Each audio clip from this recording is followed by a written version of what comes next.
Steve Spagnuolo coming off of his first win as an NFL head coach, trying to fire up the troops on the sidelines.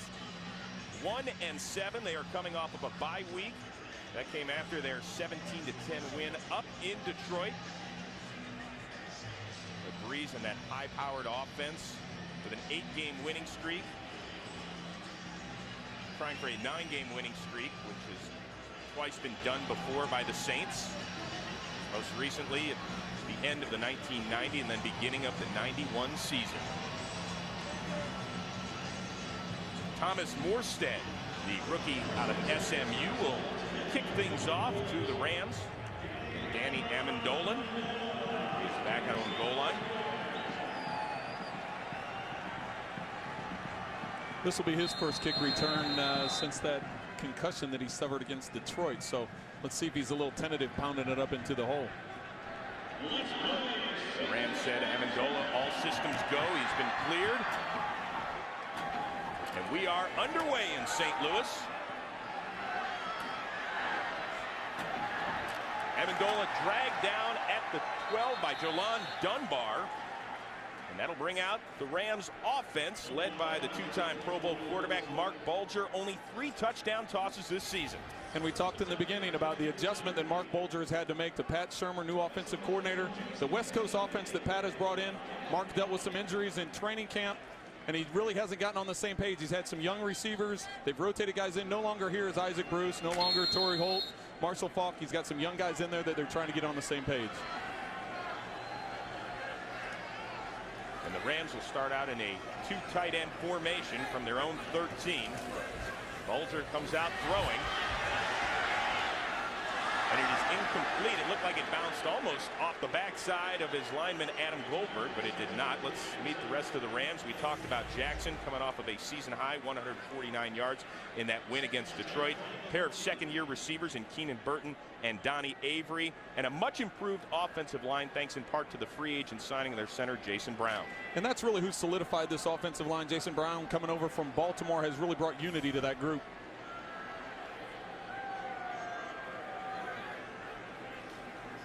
Jackson for the first time today, very little, and there is a flag down after a short gain. Our referee, Gene Steratore. Offside, number 94 lined up in the neutral zone. 5-yard penalty, replay, second down. That is Charles Grant, and let's meet the rest of the Saints' depleted defense. A little soft in the middle with an injury to Cedric Ellis, so Anthony Hargrove gets the start. He is the reigning NFC Defensive Player of the Week. The linebacking core welcomes back Scott Fajita, who missed the last 3 games with an injured calf. And we talked about the injuries in the secondary, so Randall Gay and Usama Young fill in for Greer and Sharper. 2nd and 5 after the offsides. Jackson off the right side. He has a crease. He is up across the 30. The spin move to the 40 and up near midfield.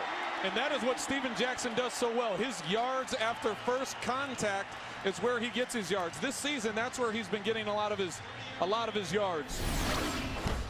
The Rams going an unbalanced. You can see they move their big linemen to the right side of the screen. They have Randy McMichael on the line on the backside. Steven Jackson runs to that overloaded size and those big powerful legs. He's going to run through those arm tackles. The Saints are going to have to wrap him up today. Gain of 30 on the play for Jackson. And the Rams have it at their own 48. 3 receiver set, Bulger looking, and hits Brandon Gibson for his first career catch, a gain of 8.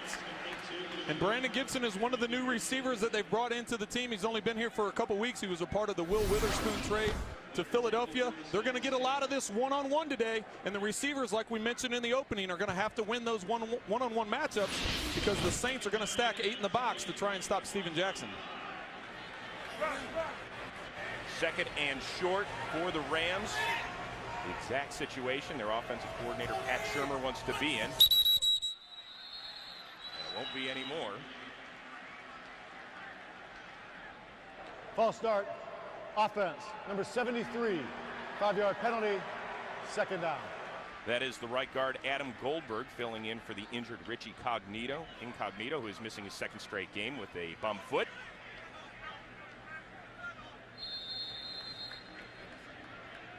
And it's those kind of penalties that have been killing this team.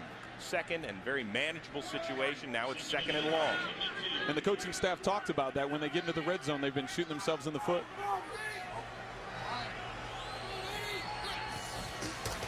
Jackson again plows forward for about 4. That'll bring up 3rd and 3.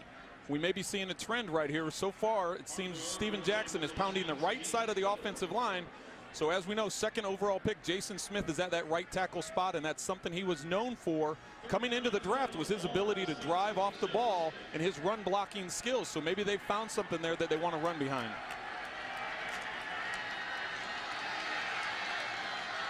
Jackson now lined up wide right. Kenneth Darby in the backfield in a shotgun formation on 3rd and 4. Bulger pressured and dropped by Jonathan Vilma, but he does get it away. Incomplete, intended for Jackson. Vilma with the pressure. The Rams have good pass protection here. They have accountability. You can see Vilma coming in. He's got protection. He's got one-on-one. Kenneth Darby's got to make that block and give Mark Bulger time, because you have one defender and one offensive person in that protection. And it looked like Bulger's knee might have been down before he released the ball, but Sean Payton, who doesn't hesitate when it comes to throwing the challenge flag, keeps it in his pocket. Donnie Jones, the LSU product, boots it away, and a terrible punt. After a 21-yard punt, the #1 ranked offense under Drew Brees takes over at its own 25. Mike Bell up the middle, 3-yard gain. And that's the type of sure tackling the Rams are going to have today. Leonard Little comes down the line, makes a big tackle. Brees tied for the NFL lead in touchdown tosses along with Houston's Matt Schaub. Drew Brees is having another MVP type of season, and he's really what makes this offense work. He does a good job with protections, getting the linemen and the backs on the same page, picking up the blitzes. Reggie Bush in the backfield after that opening carry by Bell. And it's a quick hit to Bush. Gets outside, has an opening, and gets dragged down at the 44-yard line. Harris Lennon on the tackle after a gain of 16. And that's what the Saints are going to try and do. They want to get Reggie Bush in the open field one-on-one. They do a misdirection. We call it a dish play, when you fake one way and dish it back to the running back going the other way. The Rams sucked in. They're so aggressive on the defense, they come running in. Harris Lennon, the man who made the stop on Reggie Bush, walked off the field under his own power. He has been replaced by second-year man Chris Chamberlain out of Tulsa. Third different running back in as many plays for the Saints. That is Pierre Thomas, who takes the handoff, cuts back, and after a 3-yard gain is brought down. Well, you've seen the 3 running backs already in Bell, Bush, and Thomas. Outside, they are superb with Marcus Colston and Devery Henderson, also Jeremy Shockey, a former Pro Bowl tight end, but unsung is that offensive line. And Jermon Bushrod stepped in at left tackle after the injury to Jamal Brown and has really solidified that left tackle spot. Brees out of the shotgun on 2nd and 7. Looks for Shockey, ball's tipped, and it is intercepted. Picked off by O.J. Otagwe.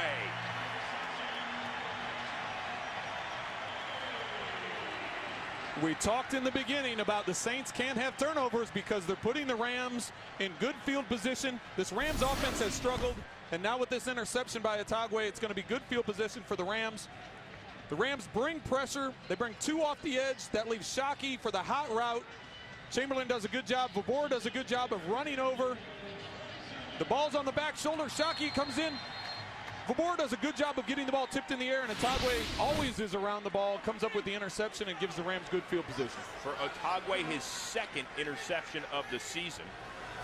Gives the Rams excellent field position at the Saints 47. It is Jackson again, and he gets dragged down quickly by Scott Shanley. No gain there. We talked about the Saints. This is their 11th turnover now in the last 3+ games. They said they've been pretty much living on the edge. They've had to come back. And the Rams are going with the change of pace here. They're going with the no huddle. They didn't huddle up. Mark Bulger signaling out to everybody to get lined up quick, try and change the pace of this game.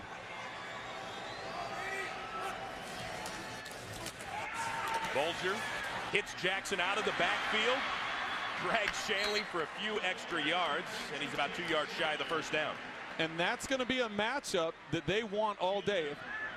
3rd and 2, a 4-receiver set for the Rams. Bulger looking for something quick, and he has it. Caught by Donnie Avery for a first down. That was a run-pass check at the line of scrimmage. Mark Bulger came up, got underneath center. He recognized that the Saints were stacking the box. He had man-to-man on his 4 receivers that were out in formation with a deep safety, and you could see before the snap, he signaled to everybody. He got out of the run play. He wanted that quick pass play. He didn't want to leave the offensive line in a tough situation with a deep drop. He got the ball out of his hands quick and made a good connection. Avery, the Rams' 3rd leading receiver this year, now with 23 catches. And he has them down at the Saints' 32. Bulger to throw again. It's Jackson out of the backfield, makes a great move on Fujita, plows over another Saints defender and gets down to the 20. It's going to take all 11 Saints to get him down. And you've got to admire the way Steven Jackson attacks the defense once he has the ball in his hands.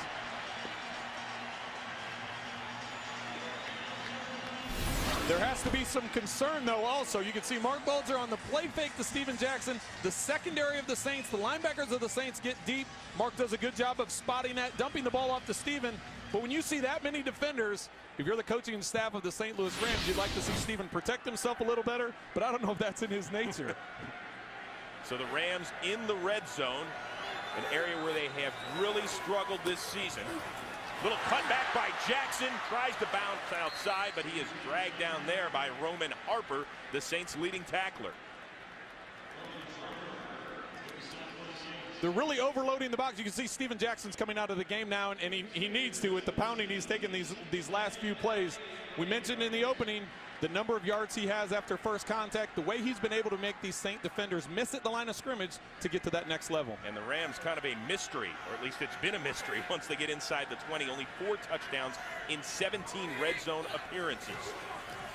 Bulger looking for something new, looking for the end zone, and it is picked off by Usama Young, the replacement of Darren Sharper. Gets it out to the 22-yard line. And unfortunately for the Rams, that is what plagued them all season. They haven't been effective in the red zone. Well, Darren Sharper, the leader interceptor with 7 picks this year. Giving it up for Usama Young, his first interception of the season. But the Rams, in the meantime, are dealing with this. Keenan Burton, the man who the pass was intended for, is down in the end zone. Let's take a look at what happened to the second-year man out of Kentucky. Daniel Fells, the tight end, is in motion. His job is to get down the middle of the field. If Usama Young jumps him, you have the outside receiver. If Usama Young widens, you either got to take your tight end or hit your check down. As you can see, Daniel Fells, Vilma drops deep, so Usama Young has no decision to make other than to go to the outside receiver, and Mark tried forcing that ball after looking down the middle to Daniel Fells. He's got to find a way to get to his check down. Well, the Saints now with 17 interceptions, most in the NFL. They have forced 25 turnovers this year, but obviously the concern is with Keenan Burton. And you could see there really wasn't a whole lot of contact there in the end zone. It was just a play where his right leg grabbed on the turf. And as you can see, they're placing that inflatable cast now on his right leg. They've brought out the cart as well. As we take one more look at the injury, lower left-hand side of your screen. It doesn't appear that Keenan Burton is in a lot of pain when you saw him sitting there on the ground. But on this turf, you never know. He's grabbing his knee as he's falling to the ground. As he's falling to the ground, he's grabbing his knee. So it may have happened. A lot of times, you don't want to speculate, but a lot of times when you hit that turf and you pound that turf hard, things can pop in there. It could be an ACL, it could be a bone. You never really know, but the fact that they've put an air cast on him brings some concern to the Rams sideline. And now, much like the Saints secondary, Steve Spagnuolo is going to be short-handed at his wide receiving core. They only dressed 4 receivers to start out with, so now they're only down to 3. Avery Amendola and the rookie Brandon Gibson. Ravel Martin, their 5th receiver, is not dressed today. Look for Billy Badjima, the 3rd tight end, to be more involved. They're going to have to get a tight end package, sometimes 2 and 3 tight ends, to try and utilize those matchups. So the Saints start their second drive at the 22. A fake pitch by Breeze rolls out and hits the backup tight end David Thomas. And like it occurred, of course, last week, the Panthers jumped out to a 14-0 lead over the Saints before the Star-Spangled Banner was even done. Now here it's Reggie Bush up the middle, upended after a short gain.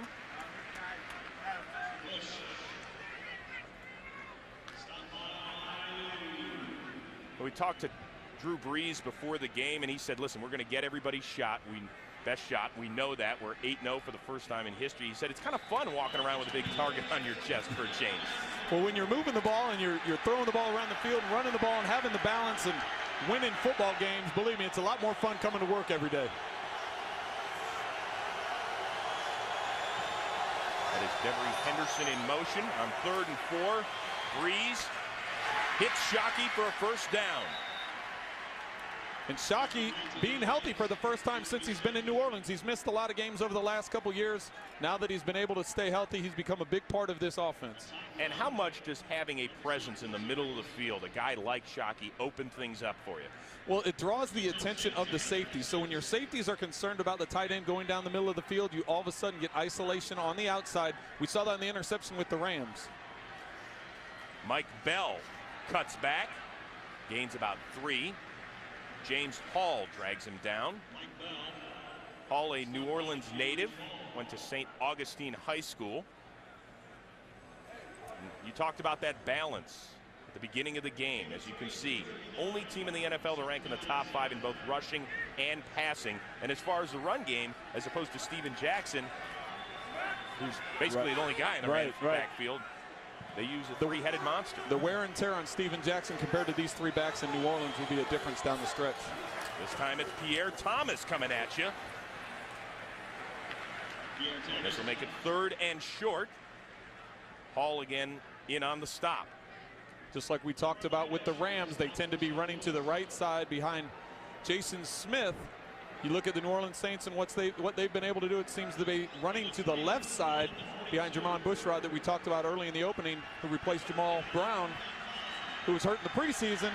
Bushrod has stepped in and done an excellent job and really solidified that left side, and you can see they're leaning more to that left side of the line to run the ball. Brees out of the shotgun with Reggie Bush to his right.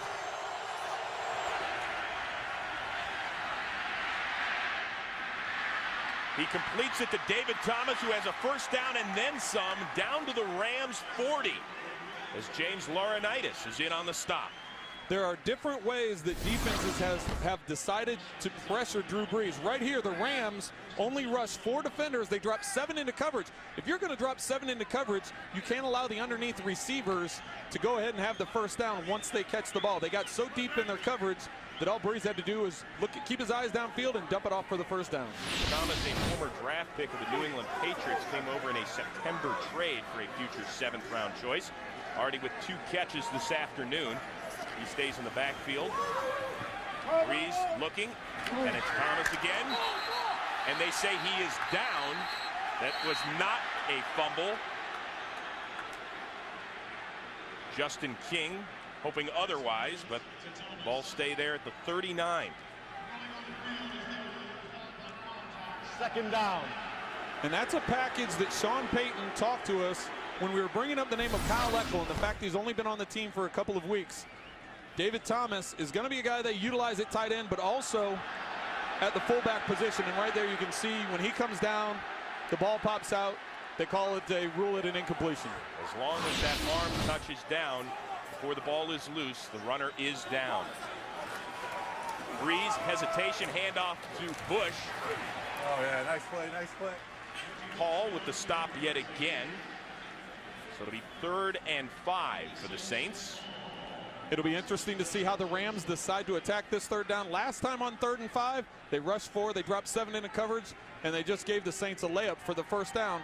This time, are they going to pressure, try and keep the Saints out of field goal range, or force them with 21-year veteran John Carney to attempt a plus 50-yard field goal?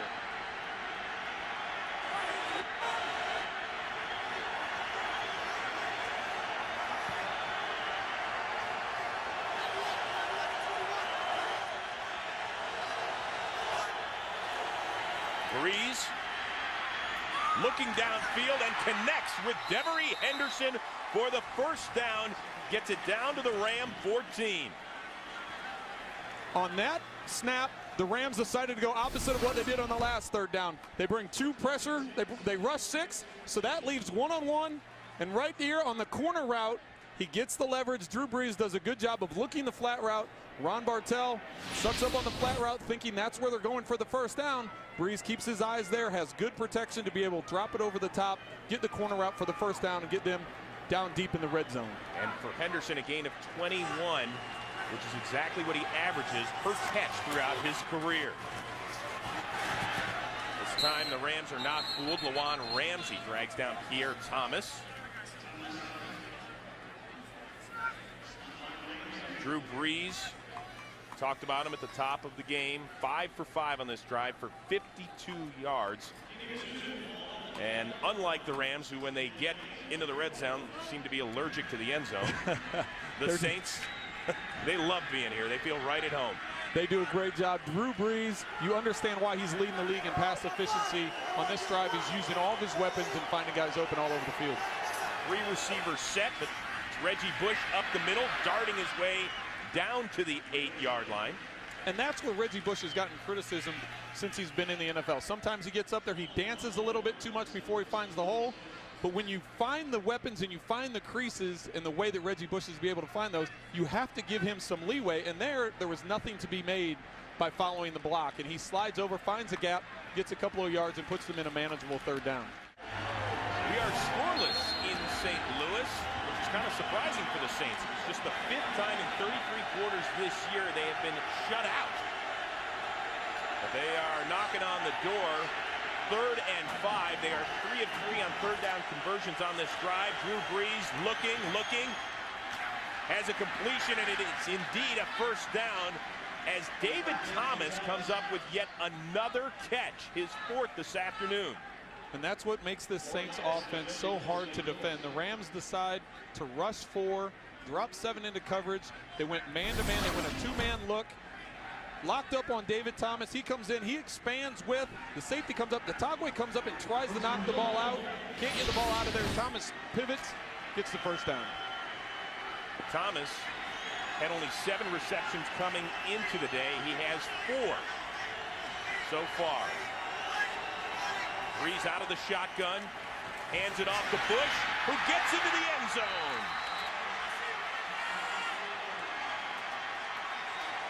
The Saints are so effective when it comes down to the red zone because there are so many ways they can attack you. And as a defense, which way are they going to attack you? Who do you defend? Do you spread out with their receivers that are in a double slot look, or do you isolate with Reggie Bush in the backfield one-on-one? For Reggie Bush, his 5th rushing touchdown of the season. 45-year-old John Carney missed 2 PATs this year, does not. Drew Brees staring at a picture-perfect drive, at least he was, 6 for 6. Finished it up with the 5th touchdown of the year by Reggie Bush. A team that is averaging almost 38 points per game has its first points on the board. Thomas Morstead boots it away for the 2nd time today. Puts Danny Amendola 5 yards deep, but he is bringing it out. Past the 20. Gets dragged down at the 25. Well, in his last home game, all rookie James Laurinaitis had to deal with was Peyton Manning and the Colts. They put up 42. Steve Spagnuolo trying to say, hey, let's keep Drew Brees at about 7. That'd be good. So the Rams back at it on their 3rd drive. Down a touchdown. Jackson again off the left side. He has a big hole. And Usama Young drags him down after a 14-yard gain. Right now, let's check in for the first time with the 3rd member of our crew, Rob Desir. All right, Chris, thanks a lot. I want to give you a couple of quick Rams injury updates. As we saw in the first quarter, we saw the Rams defensive linebacker Paris Lennon go out with an injury. He has some rib injury. He is questionable. Now, as for the Rams wide receiver, Keenan Burton, who went out in the end zone with that knee injury, he is doubtful. And speaking of defensive guys, talked about on the defensive side for the Saints, Usama Young, who you saw just made the tackle, kind of doing a formidable job considering the fact that their guy Darren Sharper has been out with that injury last week that he suffered against Carolina. All right, Rob, thank you. Steven Jackson this time up the middle for a gain of 8. And you can see the key inactives, not only Sharper, but Jabari Greer, a key free agent signing who's been outstanding, out with a sprained groin, and Cedric Ellis still maybe a week or 2 away with that bad knee. They've had some injuries. This game, they're coming in, they're losing the 4 guys we see on the screen. The guys they're asking to step in have played and have played well. They're not looking to skip a beat. 2nd and short, play action to Jackson. Bulger looks downfield, hits Randy McMichael, and he gets leveled by Young. Not before he reaches the 35 and flexes his muscles for a first down. Because of the effectiveness of Steven Jackson running the ball, Mark Bulger is going to fake to his left, roll out on a bootleg to his right. He finds Randy McMichael on the crossing route on the backside. Receiver puts the ball right on the money. Randy McMichael is going to have to be a part of this game. With the loss of Keenan Burton, the fact they only have 3 healthy wide receivers left dressed today, the tight ends are going to have to be a big part. In fact, a 2 tight end formation for the Rams on 1st and 10. It's the 3rd time they've been in the Saints part of the field, and they have no points to show for it. Jackson again with another big gain of 8. Dragged down by Lee Torrance. Randall Gay in there as well. Steven Jackson had talked to us yesterday about running the ball effectively against the Saints. We know, everybody knows the Saints are going to drop 8 in the box. They want to get a safety in the box because that's what the Rams lean on, is the run game. So getting an extra run defender down in the box for that support. But Steven Jackson made the point, we're not going to be scared off by that. We've got to pound the ball and try and get yards after contact. Samkon Gatto in the game for Jackson. Squeezes his way for about 3 and another Rams first down. The Rams have done everything they wanted to against the Saints except put points on the board. I mean, this is the 3rd time in as many drives they've been in Saints territory against this Greg Williams-led defense. And we talked with Coach Steve Spagnuolo about the bye week, focusing on the red zone and increasing that effectiveness in the red zone. They got down there their last series, had the turnover, but now they're down here again. They've got to respond and get some points to answer the Saints score. Gatto stays in the backfield. That's McMichael in motion. Gatto on the quick toss. Strung out well by Will Smith. Carolina, one of those teams that might make a little bit of a run in the second half. You knew they weren't dead. You knew they weren't. You knew Jake Delhomme was get out of that shell, get out of that interception bug that he was in early in the season. Then they run the ball well, and their defense is starting to step up. Steven Jackson back into the game. Bulger looking. Dropped, and he loses the ball. Jackson comes back to get it. So Steven Jackson doing a little bit of everything. Running the ball, catching it out of the backfield, and now saving yet another turnover. Will Smith with the pressure on that one. You can see the amount of time that Mark Bulger has in the pocket. He has good protection. This is going to be a coverage sack. He's trying to dump the ball off to Steven Jackson, but sitting right there is Scott Fujita. He steps up. He's trying to find an open receiver. Fortunately, Steven Jackson's on the ball, gets the ball back for the Rams. Now they've got to try and get closer. They want to get a first down. It's 3rd and 15, but Josh Brown is already in field goal range. For Smith, the 16th forced fumble he has had in his career, but the Rams fall on it. So 2nd and 14, Bulger looking deep. And it is a touchdown to Donnie Avery.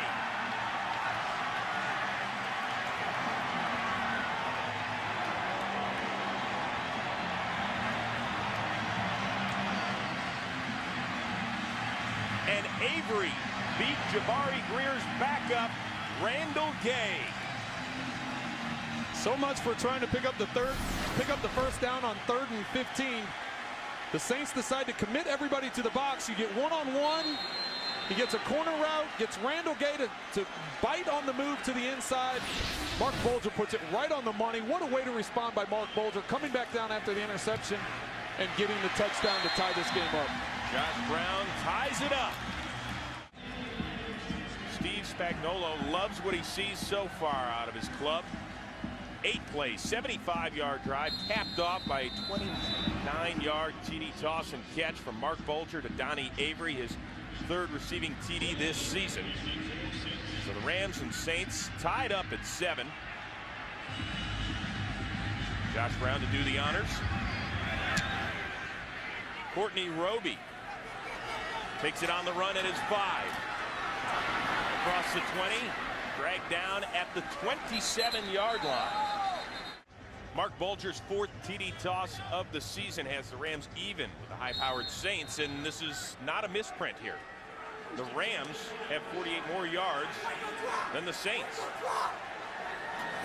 Start at their own 28. End around to Robert Meacham. He has some space. Gets up past midfield and dragged down by James Butler. Great blocking by David Thomas to spring Meacham. We saw it earlier with the dish play to Reggie Bush. Now with the reverse play, they fake it, they go with the reverse, they get the overflow of the Rams defense. They find a crease. Great blocking by the Saints, but that misdirection and that over-aggressiveness of the Rams defense, 2 good calls for the Saints to catch them when they're pursuing too heavily. Longest run of the season for the Saints, 41 yards. Get it done by their wide receiver. Here the more conventional route by Pierre Thomas. Gain of 2. And has anybody seen Marcus Colston yet? Just 1 catch last week. He said it was one of the worst games of his career. He dropped 2 passes in the end zone against Carolina. And here, yet to get off the schneid today. And so far today, most of the receptions are going to the tight ends. They're doing a good job with the wide receivers. The Saints, or the Rams defense is doing a good job with the wide receivers, but the matchup the Saints have been looking for are the tight ends in the middle of the field. Empty backfield for Breeze on 2nd and 7. Reggie Bush lined up at the bottom of your screen. Breeze looks and connects with Henderson inside the 20 down to the 15. Dragged down by Laurinaitis and James Butler. Gain of 13. It's like a video game for Drew Brees. He drops back in the pocket. He has all of these weapons. Reggie Bush decides to motion out of the backfield and get on the outside, so he has all these receivers in one-on-one. So as a quarterback, you love that. If a team is not going to press you, if they're going to drop into coverage, or even if they bring pressure, you have a lot of one-on-one matchups. It's a matter of picking the matchup that you like best. That's what the NFL is all about, is matchups, and you find the matchup that works best for the route called. 2 tight end set for the Saints, who now have Mike Bell in the backfield. That's the fullback Kyle Eckel in motion. Breeze looking incomplete. He was pressured there by Chris Long.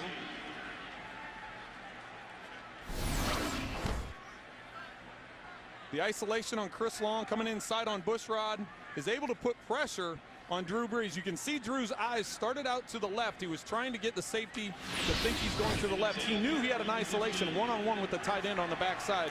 So he was trying to draw the eyes of the safety and come back to that one-on-one matchup. But for Chris Long to get inside pressure and knock that ball loose. This time both Reggie Bush and Pierre Thomas in the backfield. Breeze just throws it away. The Rams had it perfectly read. Leonard Little wants a flag for holding or something over there. Leonard Little has been around the block too many times to fall for that double screen. That's a very effective play from an offensive standpoint. If you have an over-aggressive defensive line, over-aggressive defensive ends that are bringing a lot of pressure, you drop back, you pump fake a quick screen, you roll out and hit the other screen. But Leonard Little's been around enough to not fall for that. 3rd and 10. If you're Drew Brees, what are you looking for? You're looking for those one-on-one matchups. Find out if the Rams are going to bring pressure. Here it looks like the Rams are only going to bring 4 and drop 7 into coverage. That's what they do.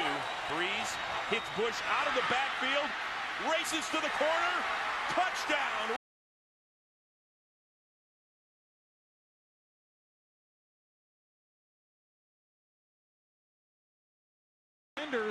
In coverage, but like what happened earlier on a 3rd down play, when you drop that many guys into coverage, right here you're going to see James Hall drop into coverage, so rushing 3, dropping 8. You have to cover those underneath guys. Reggie Bush one-on-one in the open field. Guys have to react up and make that tackle. Craig Dahl, a reserve defensive back that couldn't keep up with Reggie Bush.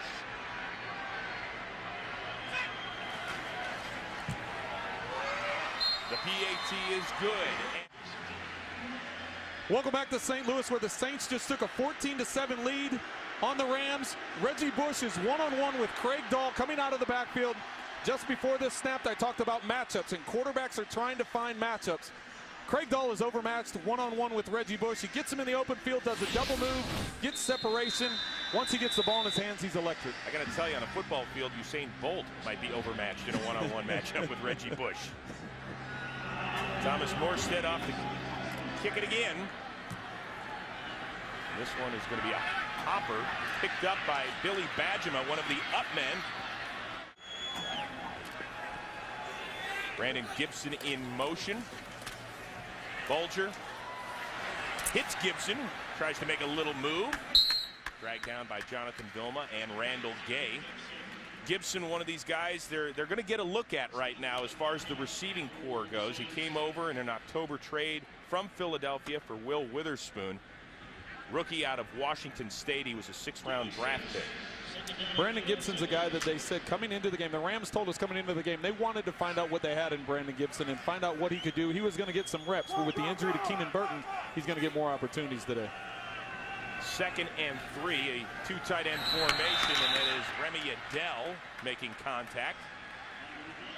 Quarterbacks love getting first downs that way.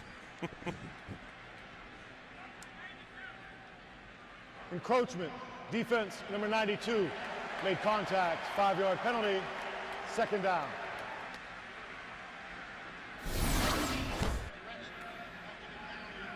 When it's under 5 yards, the quarterbacks tend to use some hard count to try and pick up those cheap first downs. When they're having trouble with first down conversions, you pull anything out of your bag of tricks and try and get that first down. Yeah, that's just a secret. If it's under 5, they're going to get it in there some way. Do you laugh a little bit when it's that bad? Yes. Yeah, you do. I thought so.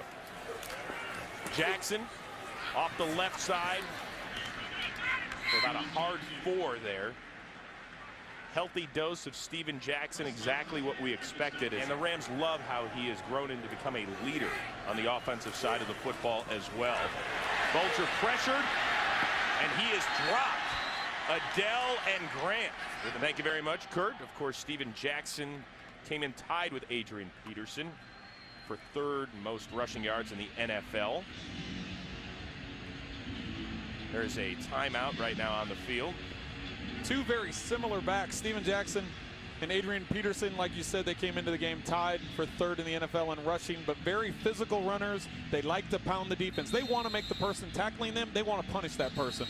And you can see with the style we've seen here today, Steven Jackson rips through those arm tackles. He pushes the pile, very similar to Adrian Peterson. Steven Jackson definitely brings his lunch pail, and 3rd and 7, Bulger out of the shotgun.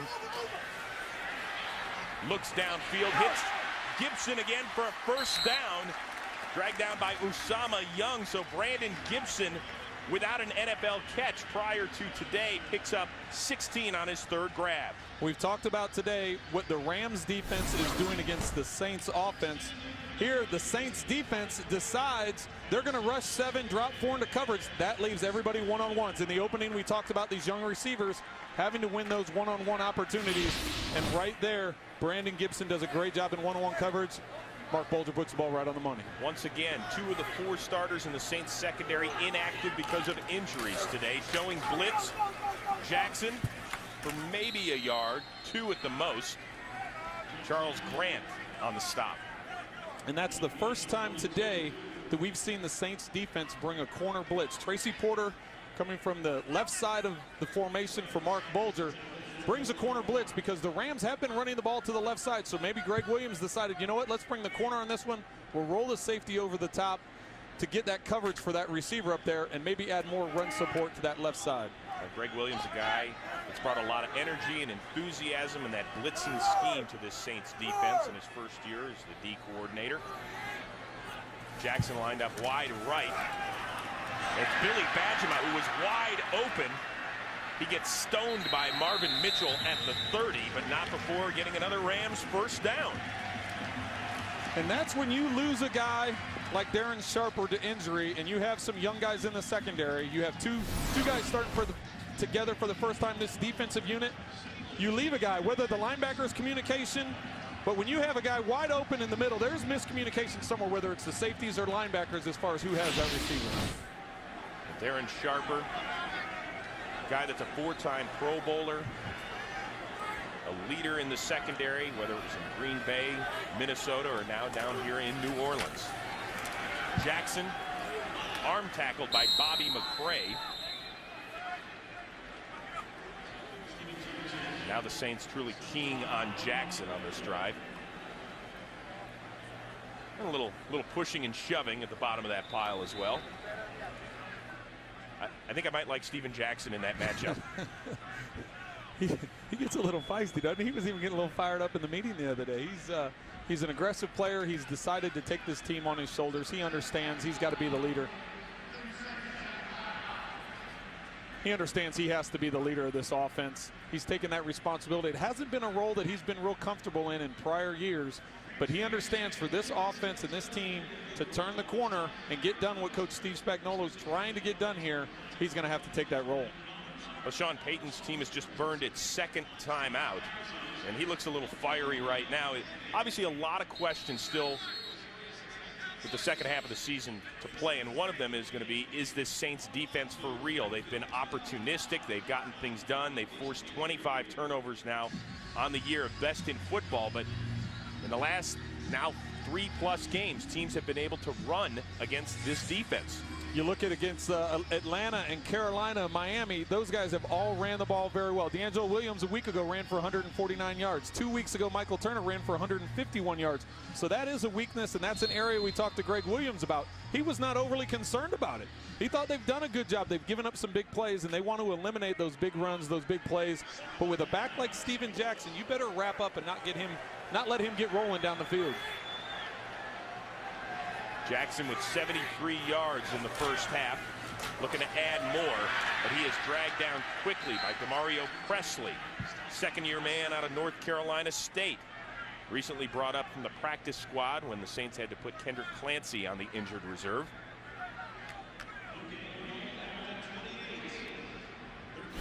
From a philosophy standpoint with the Rams, you can see Presley shoots through the A-gap. Nobody gets a hand on him. You're going to have some ineffectiveness as an offensive line if you're letting guys shoot the A-gap, whether it's a run game or the pass game. You can't let interior penetration through. Rams 3 of 4 on third down tries. This one from 3rd and 9, and it's a handoff to Jackson. Darts, he has the first down and gets it inside the red zone. Gain of 13. And Steven Jackson pumping up the crowd as well. The Rams are on the move. He's not smiling right now, but trust me, Steve Spagnuolo, the first-year coach of the Rams, happy. His team is within 7 and now in the red zone. Steven Jackson, 13 yards on a 3rd and 9 carry, and they'll give it to him again. Gets it down to about the 13-yard line or so. And that's the series that has worked twofold for the Rams. Not only have they gotten themselves into field goal range, but with that big run by Steven Jackson on 3rd and 9, getting 13 yards to get the first down, they've now caused the Saints to use up all their timeouts. The Rams can do whatever they want now because the Rams still have 3 timeouts. If they want to run the ball, pass the ball, they can get a first down once they get down to the 5-yard line. So they've really, this drive has been good for them, not only from a point standpoint or positioning themselves, but making sure that effective Saints offense doesn't get the ball back. You always tell me it's about matchups, looking for that one. If you're the Rams, what are you looking for down here? Well, right now, Donnie Avery has been your guy recently. He's your receiver. You got him matched up one-on-one down here with Randall Gay. At the bottom of the screen, but instead it's Jackson on the cutback inside the 10 down to the 5, and just to show you how strong he is, he was dragging Will Smith, a Pro Bowl defensive lineman, along for the ride. And that gives them a 1st and goal. We talked about getting down to the 5-yard line. They're going to be able to utilize more clock. They've still got the 3 timeouts, so now from the 5-yard line they can run the ball, pass the ball. They've got plenty of time on the clock with 1st and goal.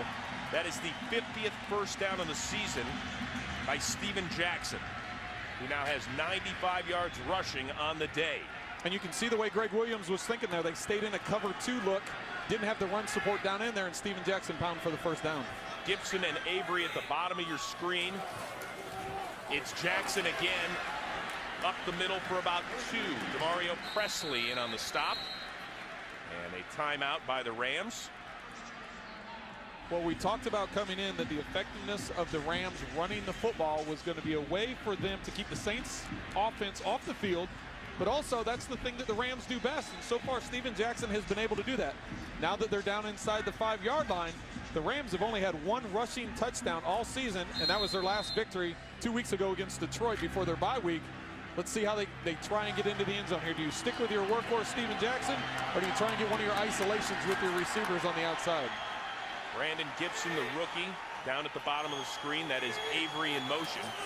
We'll just give it to the workhorse, Steven Jackson. He plows in.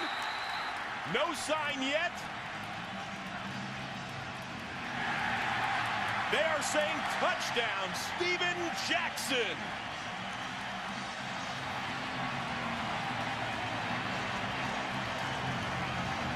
You had to wonder when the Saints put that many guys in the box. They had the two receivers isolated one-on-one. Are they going to try pounding Steven Jackson? And yes, they did.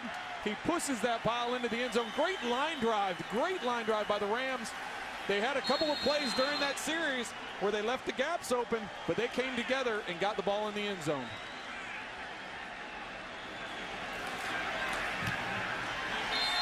Browns PAT has tied it.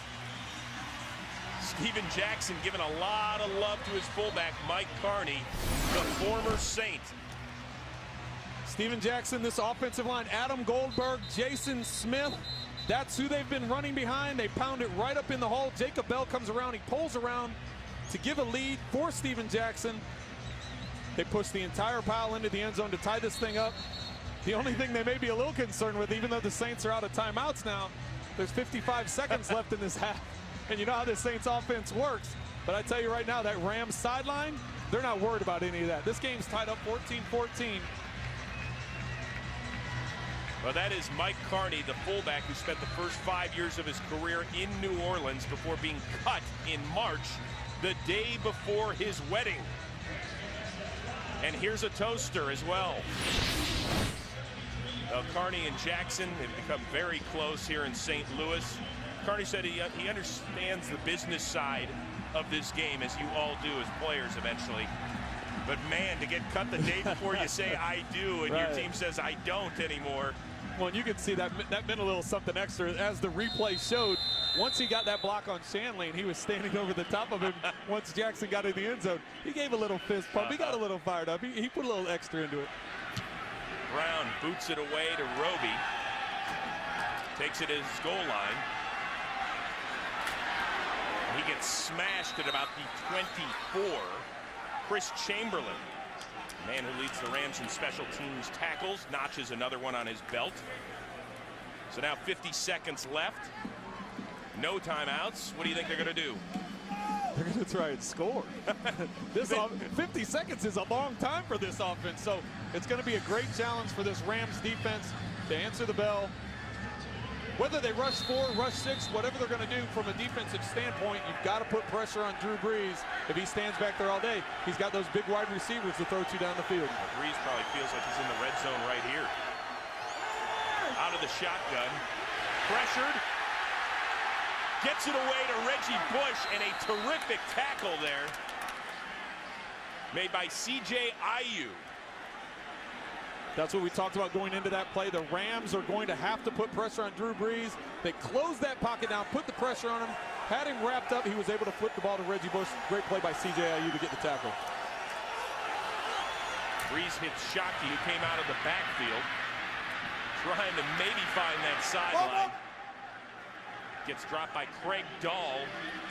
Saints a little shy of the first down, and once again, no timeouts left with 10 seconds left and ticking.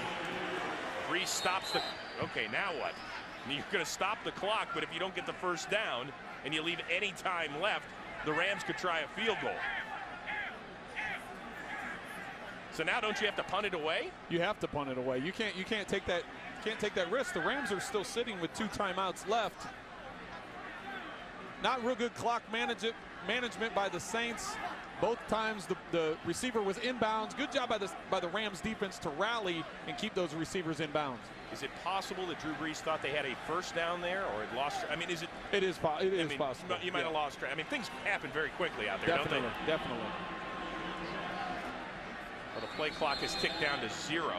There have been quarterbacks in the past that have actually spiked the ball on 4th down. Offense, 5-yard penalty, 4th down. I'm not It gonna wasn't me. have It was, no, personal experience. it wasn't me. But we've seen it on film before, where as a quarterback group, you're sitting in there laughing like, how is he not aware that it's 4th down? And that would have been disastrous because the Rams would have been in field goal range. But I'm sure Drew Brees is too smart to fall for that one. So now the Rams, they originally had their defense out there. They've got their special teams unit out there. And then my guess is they're going to bring the heat against Thomas Morstead, the rookie out of SMU. Nobody gets close to him. High enough punt where Amendola's going to try and do something with it, but this is going to be the last play of the first half. However, there is a flag down.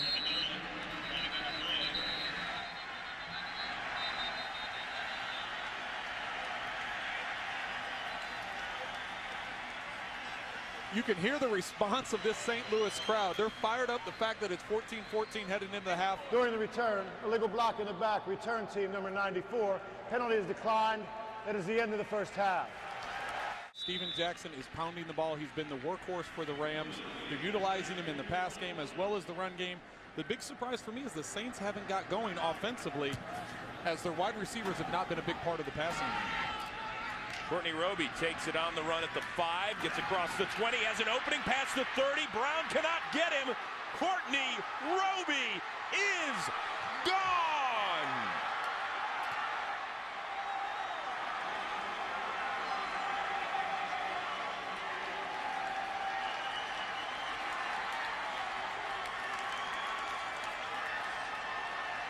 Courtney Roby, the 4th-year man out of Indiana. It's the first Saints kickoff return for a touchdown in nearly 5 years. The Saints could have drawn up a better way to start the second half, getting points on the board. You don't need to get your wide receivers involved in the offense if you're going to return the opening kickoff. So the Rams find themselves trailing again. They get the ball coming back off of this kickoff. Drew Brees looked a little disappointed, like he wanted to get back out there, but he will take the 6 and now 7-point lead. That is special teams coordinator Greg McMahon. Find me a special teams coach without a little gray facial hair in this league. You just watched Courtney Roby running back 97 yards. As I said, the Saints' first kickoff return for a touchdown since Michael Lewis in December of '04. And now Danny Amendola will try and do the same for the Rams from the 8. Gets it up close to the 30, stopped at the 28-yard line. Time to check in with Rob Desir. All right, Chris, thank you very much. Spoke to both head coaches at the half. First off, Saints head coach Sean Payton said he's not particularly pleased with the offense, only because they haven't had the ball much, and he's got to limit the Rams offense as far as they're concerned. Time of possession is key if he wants to get something clicking for his Saints. Now, as for head coach Steve Spagnuolo, he is not surprised at his team's first half performance, but he says he knows New Orleans will make adjustments. This is not a 30-minute football game, and judging by that kickoff return for a touchdown, you can see that New Orleans has quickly made some adjustments. Chris? All right, Rob, thank you. Steven Jackson, the back of the I formation for Mark Bulger.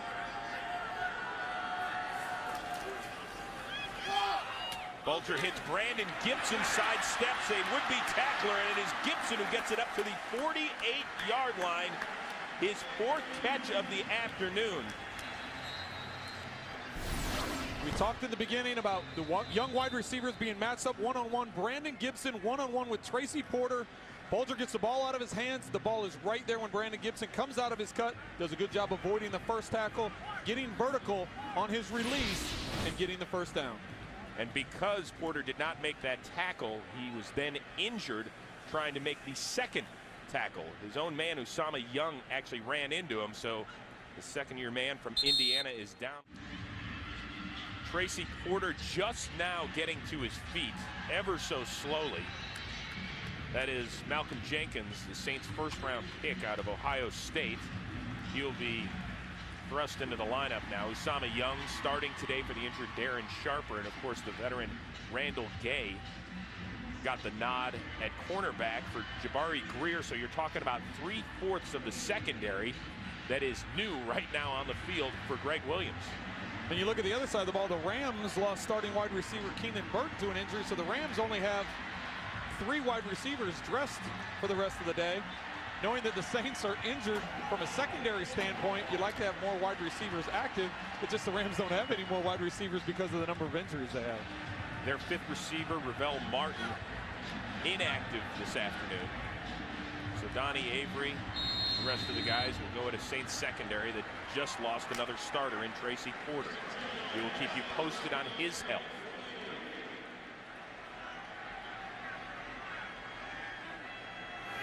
So now 1st and 10 for Mark Bulger at their own 48. And it is Jackson, who is stopped just shy of midfield by Scott Shanley. Take a look at the first half numbers and some eye-popping stats, if you will. The Rams more total yards than the Saints, but yeah, you're checking out the clock at the bottom. Time of possession. Look at those nasty circles I just did. How about that, huh? You want another the shot Rams, at him? Yeah, no, the Rams' time of possession, and that's the big difference. We talked about pounding the ball with Steven Jackson, not allowing the Saints offense to be on the field, and that's exactly what they did in the first half. You're supposed to draw on that thing with your finger, not your toe. 2nd and 9. Green sets up the screen. It's off of Jackson's mitts and incomplete. He had some linemen out in front of him, and Jacob Bell and Adam Goldberg. That was set up very well for the Rams. There was an opportunity to get some yards after that. Mark just drifted and floated it a little bit too high off of Steven Jackson's fingertip. How much does this now limit Greg Williams in his defensive scheme when you're talking about having 3 guys in your secondary that are out, or you're just pretty much dictated by what the Rams are doing anyway? Well, I noticed what the first snap that Malcolm Jenkins was in, they brought a double corner blitz. They brought both corners for run support, leaving their safeties one-on-one on the outside, so they made an adjustment right away. Play clock getting down to 2 before Bulger gets it away. Steps up, looks downfield. He had Gibson open, but overshoots him. Jenkins was in the area, and that's one that maybe Bulger would like back. Good job by the offensive line. The Saints were able to get pressure upfield. Mark got up into the pocket, gave himself some time.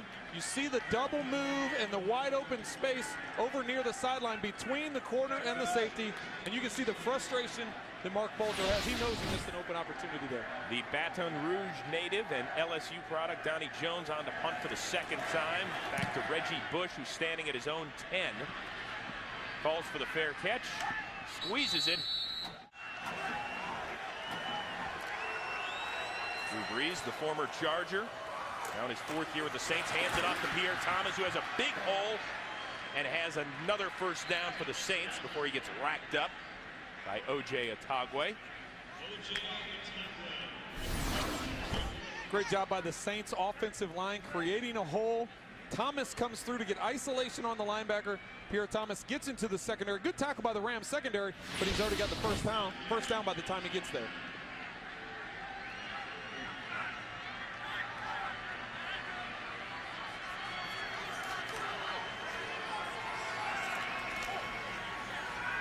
Brees looking downfield, hits Henderson, gets into Rams territory before he is tripped up by Quincy Butler. A gain of 26 and another big play from Brees to Henderson.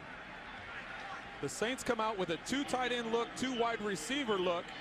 Coming from the end zone, you see that there is only the 1 back in the backfield. The receiver is going to come up here, do a double move.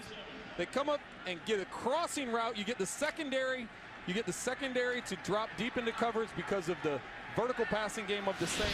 Drew Brees does a good job of dropping it in that middle crease.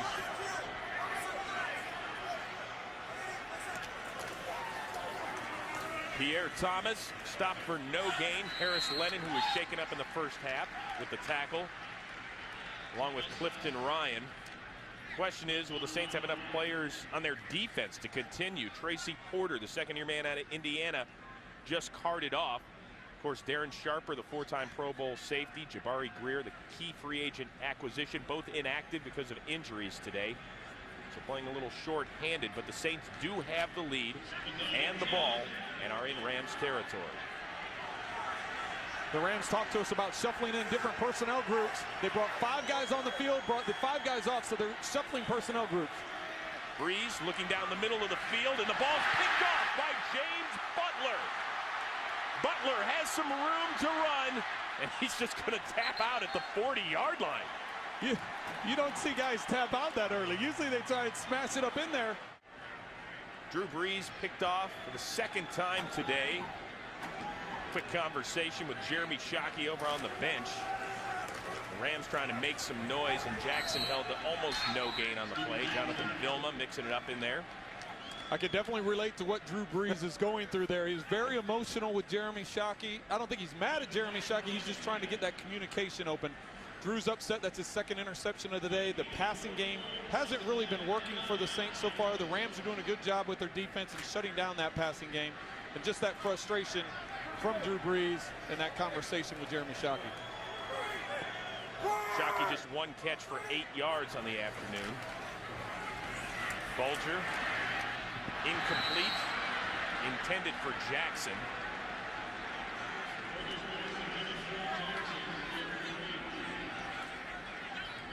Kind of a critical drive right now for the Rams. They started off in excellent field position after the James Butler interception.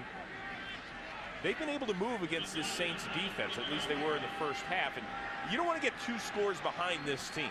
Right, and the Saints are letting them stay in this game. They've made some mistakes. The Rams have done a good job with time of possession, moving the ball, running the ball effectively. But here on a 3rd and 9, this puts yourself in a tough situation because of the amount of pressure that the Saints can bring. Rams 4 of 6 on 3rd down tries. They bring a little heat. Gibson, and he stretches for the first down. Lee Torrance on the coverage, but it's the rookie out of Washington State that is making a name for himself. We talked coming into this play, 3rd and 9, and you're going to play a 10-yard cushion? That doesn't even make any sense. Lee Torrance has got to come up and either go in a press or be about 5 yards off. He's not worried about the receiver running by him. He's worried about him getting the first down. Right there, too big of a cushion on 3rd down, and a great job by Brandon Gibson. Once getting the ball in his hands, getting the first down. Gibson 5 catches for 61 yards.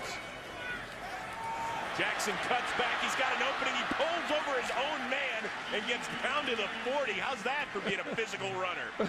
Pardon me, kid. Brandon Gibson is going to learn quick that when Steven Jackson's running the ball, you better go get contact. Steven Jackson, his vision's good. He does a good job of cutting back. And Brandon Gibson with the tackle. Unfortunately, he's going to learn with Steven.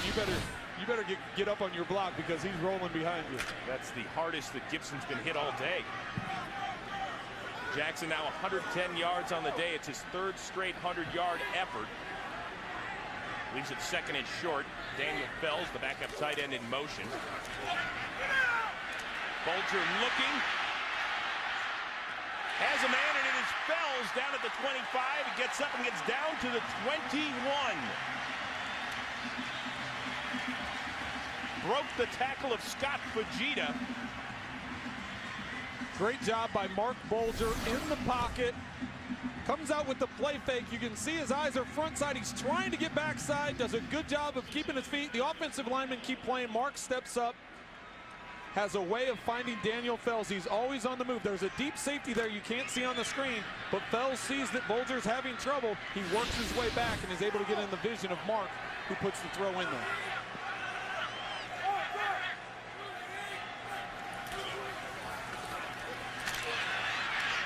Bulger hits Avery, and the ball is dropped. Avery wants a flag on Malcolm Jenkins, the rookie who has been pressed into action because both starting corners are now down for the Saints. This is man-to-man coverage. Donnie Avery's crossing the field. Malcolm Jenkins does a good job. Donnie Avery's looking for an interference. I don't know what he's looking for. He's just got to hang on to the ball. He's had some struggles in recent weeks with hanging on to the ball. He's had some drops. Right there was a ball that he could have had.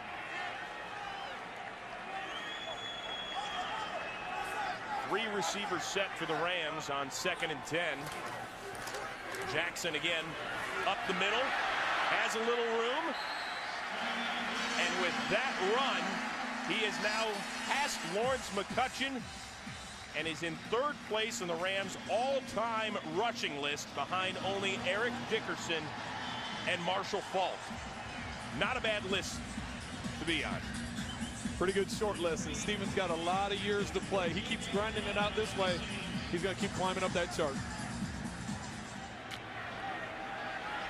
He is now over 900 rushing yards on the season. He would be the first Rams back ever with 5 1,000-yard rushing seasons.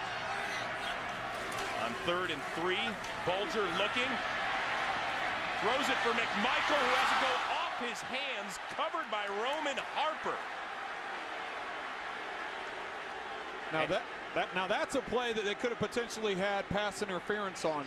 Roman Harper never turns around to locate the ball, and when Randy McMichael goes up for the ball, there's a collision there at the top. Now you could also say that Randy McMichael threw him by with the hands, so you could have had some offensive pass interference. But you can understand the frustration by the fans here in St. Louis looking for a call. So now Josh Brown, 7 of 10 this year in field goal tries, lines it up from 32 yards out. Well, the Rams just tacked on their 17th point. As you can see, they were the lowest scoring team in the league coming in to today's game. The most they've scored all year, 20 in a game. And last time Josh Brown put foot to football, Courtney Roby returned it 97 yards for a touchdown.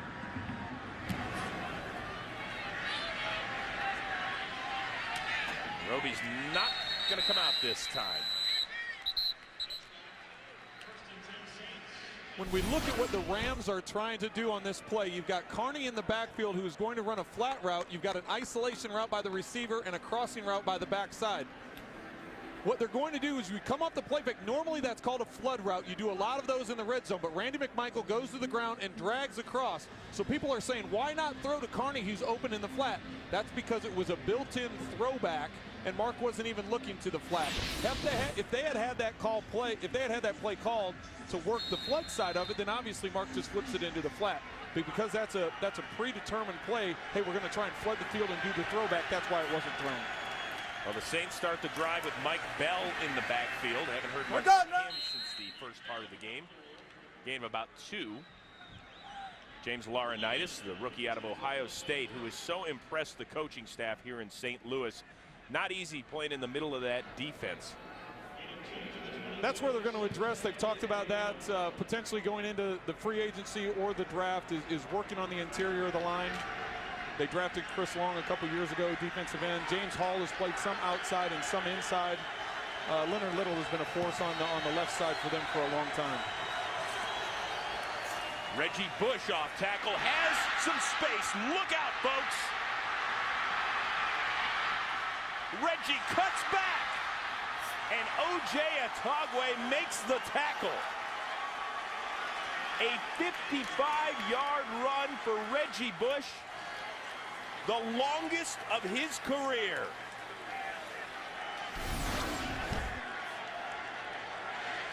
Give credit to the Saints offensive line. Jahari Evans and John Stinchcomb running to the right side, creates a hole for Reggie Bush. He is untouched as he breaks into the secondary of the Rams. So you get Reggie in the open field. He's a playmaker, and he's going to make guys miss. Good job by the Rams to rally and make the tackle down there. But that hole was incredible for Reggie to run through. Pierre Thomas off the right side gets close to the 20. Dragged down by a host of Rams, including Justin King.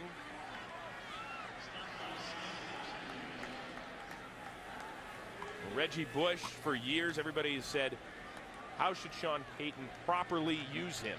Well, I think today they've kind of figured it out. They've done a good job of mixing it up. We talked about the triple threat in the backfield, Pierre Thomas, Mike Bell, Reggie Bush. They've done a good job of rotating all 3 backs, keeping everyone fresh. So when they have a crease like that, they've got the speed and the energy reserve to make it happen. End around to Marcus Colston, as we call his name for the first time today. Tackled by James Butler, shy of the first down. It's the second time the Saints have run that play. Earlier with Robert Meacham, it gained 41 yards. This time just a few. You have to do that as an offense to keep the defense honest. Right now the Rams are being very aggressive in their defensive philosophy, and it's worked well for them. Yes, the Saints have gotten some big plays because of that aggressiveness, but that's also what's keeping the Rams in this game. Saints 5 of 6 on 3rd down tries. Pierre Thomas, the lone back in the backfield, and he'll get the quick pitch. He has some space with Stinchcomb in front of him. Thomas gets the first down and gets it inside the 10, dragged down by C.J. Ayu. That's a lot of big guys rolling out in front of the running back. Pierre Thomas is patient when he gets the pitch. He's working the right side of the line. When you're a cornerback, you're a secondary player, and you see these big boys running out after you, you better protect yourself because they're going to knock that pile back. Good job by the Saints. Good play call and picking up the first down to give them 1st and goal. Reggie Bush, already with 2 touchdowns today, is lined up in the backfield next to Breeze. Now he goes in motion. Breeze looking, hits Colston. Dives, he loses the ball out of the end zone, and that will be a touchback.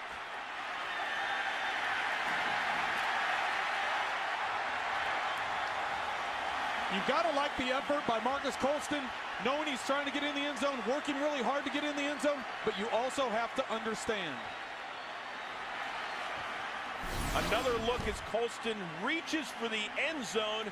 The question is, where did the ball come out?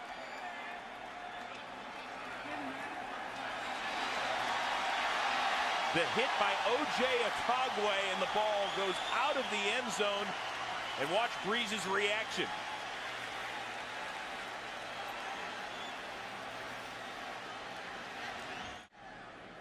The Rams with the ball at their own 20 after forcing the Saints' 3rd turnover today and their 13th for the Saints now in the last 3.5 games.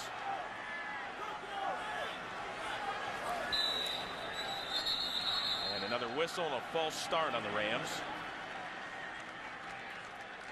False start. Offense. Number 70. 5-yard penalty.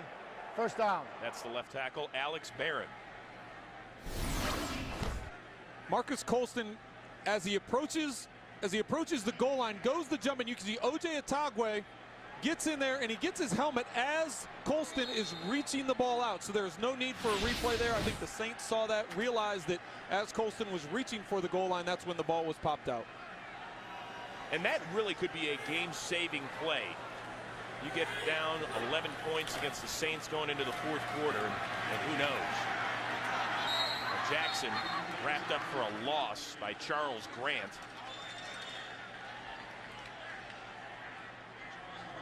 And now let's remember the Marcus Colston, just 1 catch last week in the win against Carolina. He said it was one of his worst games as a pro. Pretty much non-existent until this drive where he had the end around and then his first catch today. But turnovers have been a huge problem. You talked about them at the beginning of the game, Trent. And the Saints have to understand keeping that ball in their possession, not giving the Rams field position. This instance, it wasn't field position, it was points they gave up. Jackson out of the backfield tries to spin move, but it is Roman Harper, the leading tackler for the Saints, dragging him down.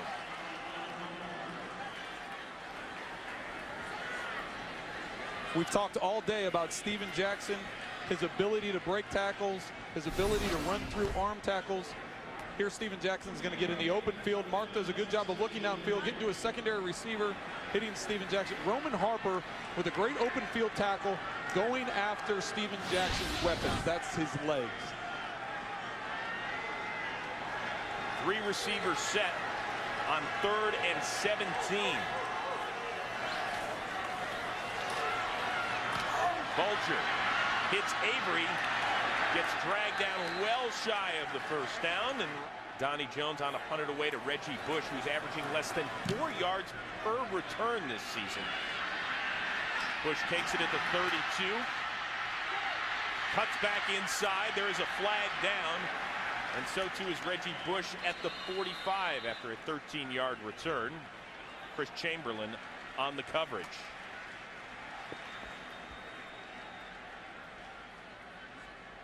Now this one's going to be against the Saints, it looks like. During the return, holding. Number 24 of the return team. 10-yard penalty. 1st down, New Orleans. That's Lee Torrance, backup defensive back.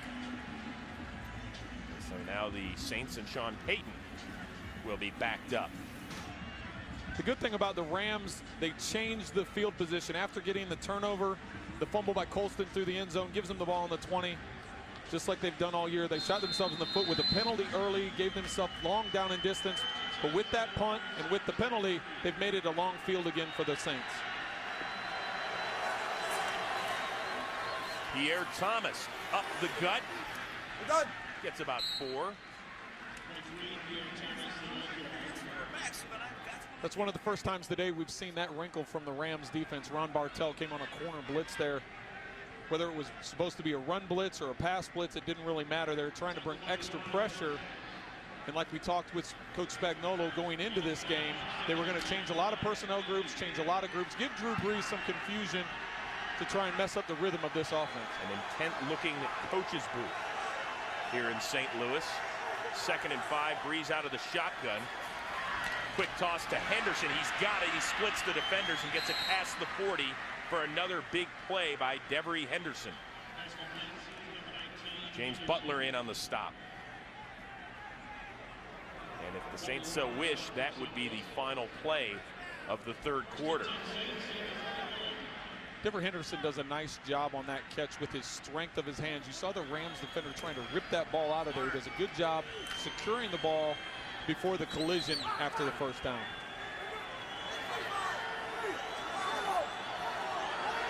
And that will do it.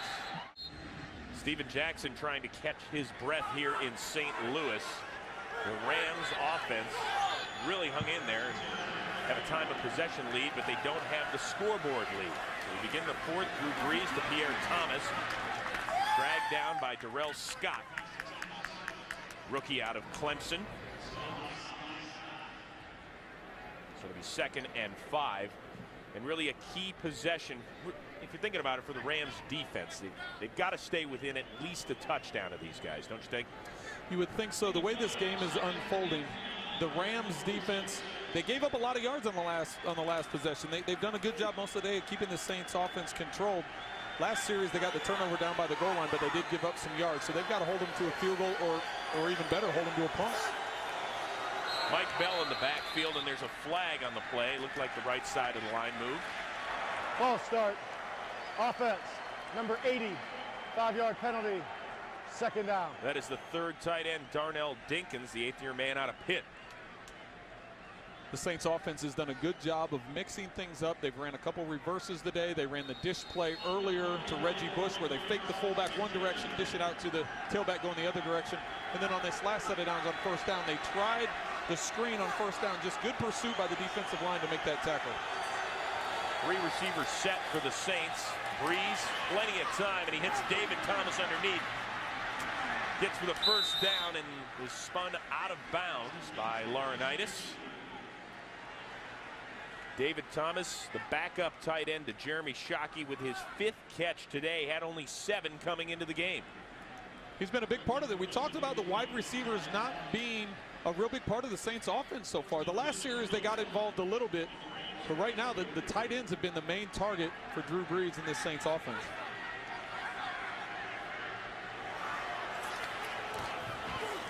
Play action for Brees. He hits Colston. Gets dragged down close to another 1st down, about a yard shy. Ron Bartell on the coverage. Bartell, you mentioned earlier today, a guy that Sean Payton wanted to bring over free agency. Instead, he opted to stay here, signed a 4-year, $28 million deal. Almost half of that money guaranteed. He's a player that Sean Payton has a lot of respect for. They pursued him, like you mentioned, in free agency. They have a lot of respect for him coming into this game, and they've stayed away from him for the most part today. 2 tight end formation. It's Kyle Eckel, the fullback, plowing forward. And the Navy man gets it down to the 27 for another Saints 1st down as they continue to move the chains. And we talked to Sean Payton about Kyle Eckel because of the fact he's new. He's only been here for a few weeks because of the injury. Kyle Eckel now has stepped in with the 2 weeks he's had, the 3 weeks he's had to learn this offense. Sean Payton feels very comfortable with Kyle understanding all the packages that he's involved in, as opposed to keeping things very limited for him. 4th all-time at the Naval Academy in rushing yards and touchdowns. Gave the Saints a 1st down, and here Brees looking to the end zone. Touchdown, Meacham.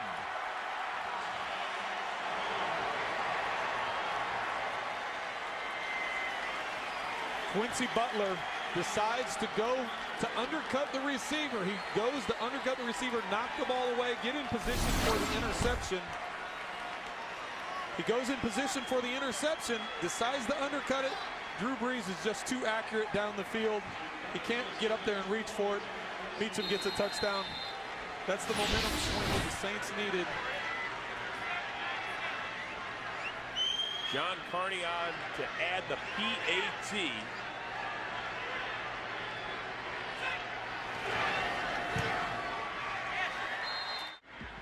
Robert Meacham with his 4th touchdown catch of the year. Still holding on to that football, by the way, Trent. You know, the wide receivers haven't been a big part of the offense up until these last 2 drives, and I think he's going to hang on to that one for a while, just to remind Drew Brees, hey, get it in our hands a little bit. Another perfect drive by Brees, 5 for 5, and he has that Rams defense a little gassed and down 11 points. Amendola watches it hop around and spin into the end zone, and he is going to take a knee.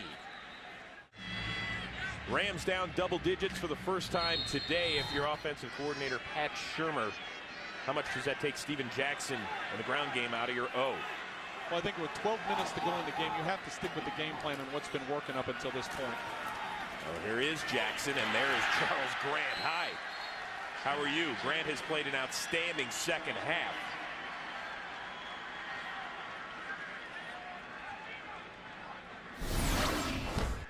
With the isolation that Grant has on Jason Smith, that's just something he's going to win. Right now he wins that one-on-one battle, and you're able to wrap up Steven Jackson in the backfield before he gets those legs rolling.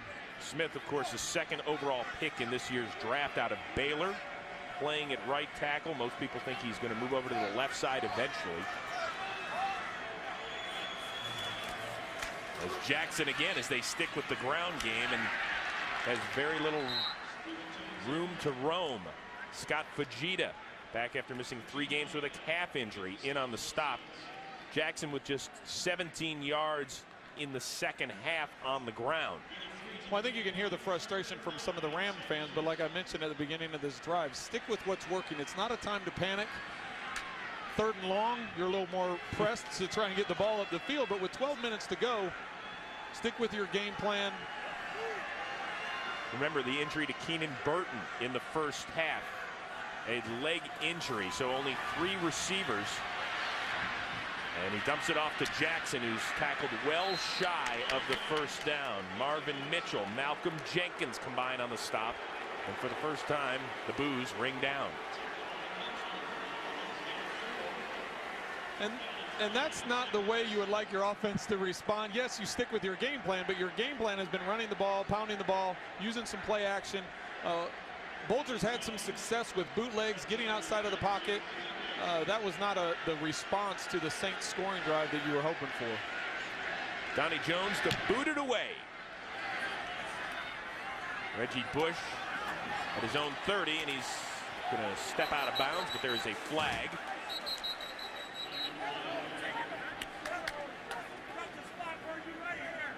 The Rams are all pointing at the Saints. Of course they are.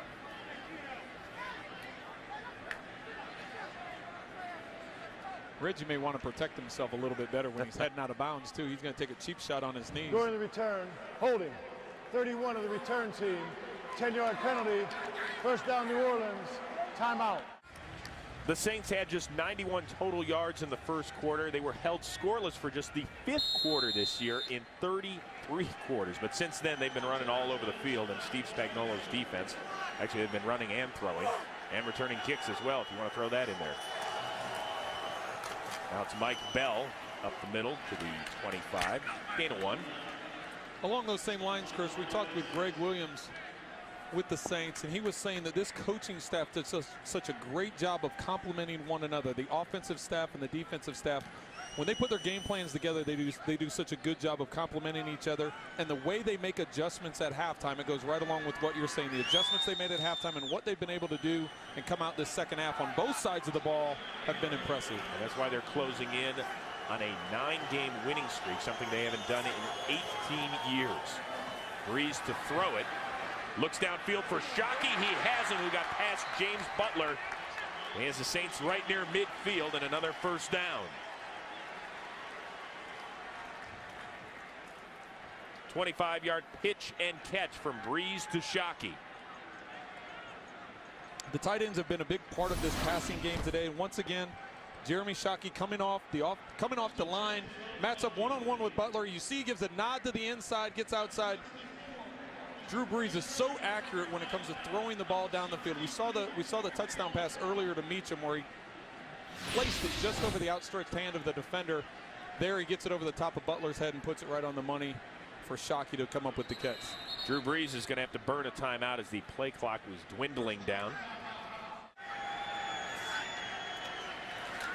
All right, the Saints with the first down. There's a flag on the play. Brees looking deep downfield. The ball tipped away by James Laurinaitis, the rookie middle linebacker who had dropped into coverage. But let's see what the flag's all about.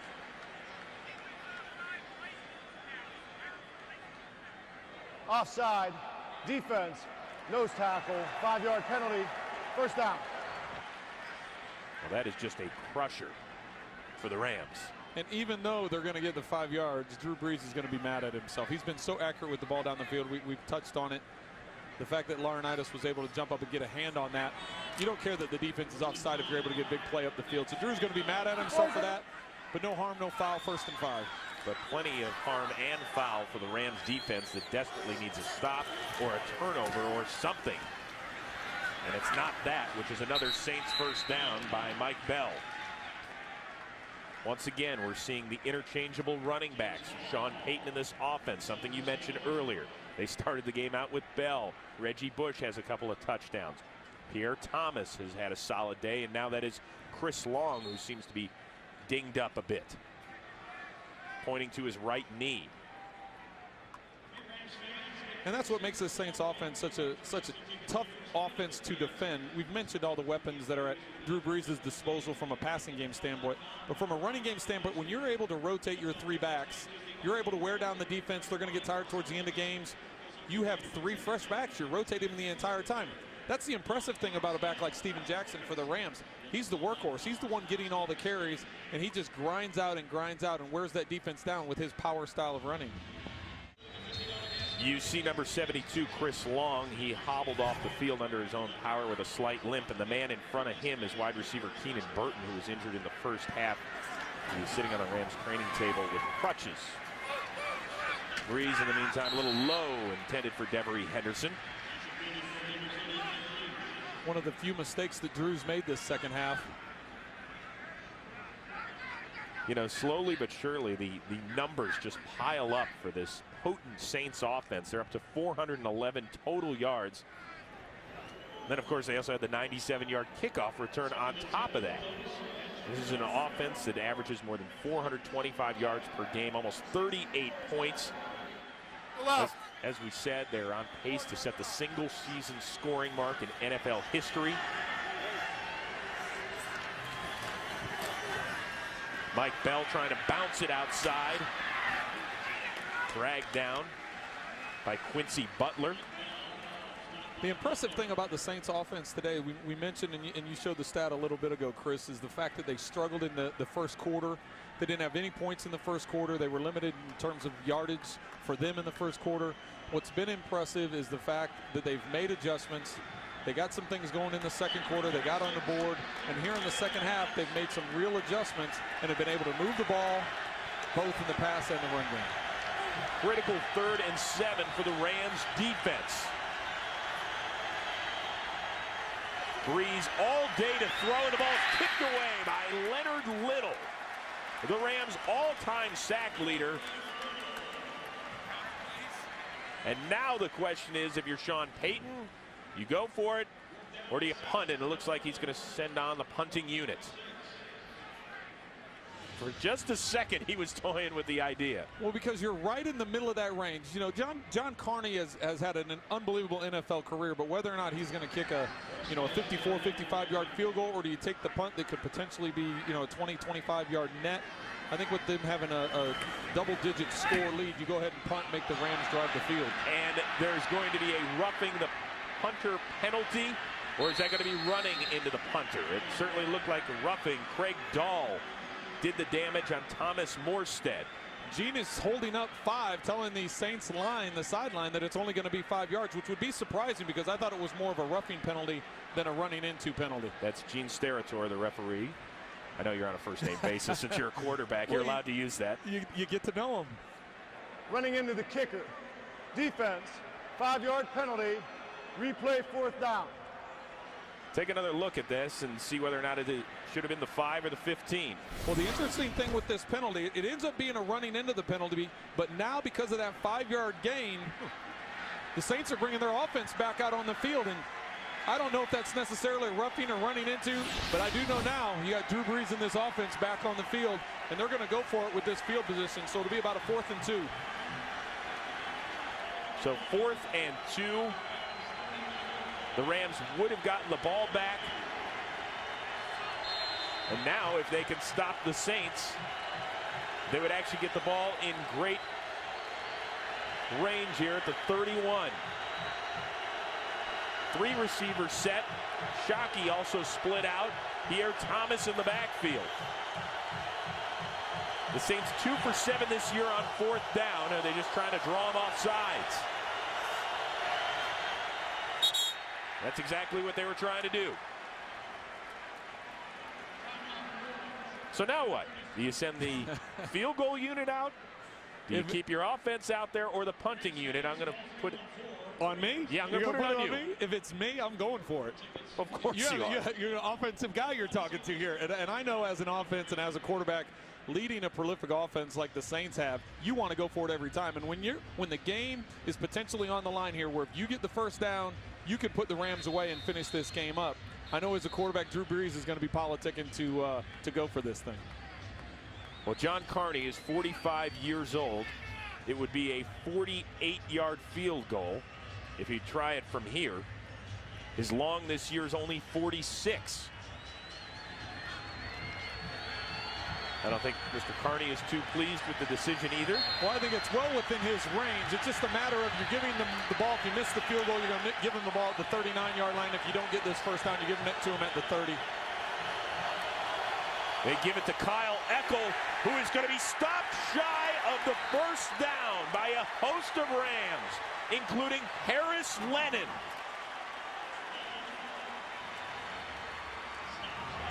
So after all that, the high-powered Saints give it to a 250-pound fullback.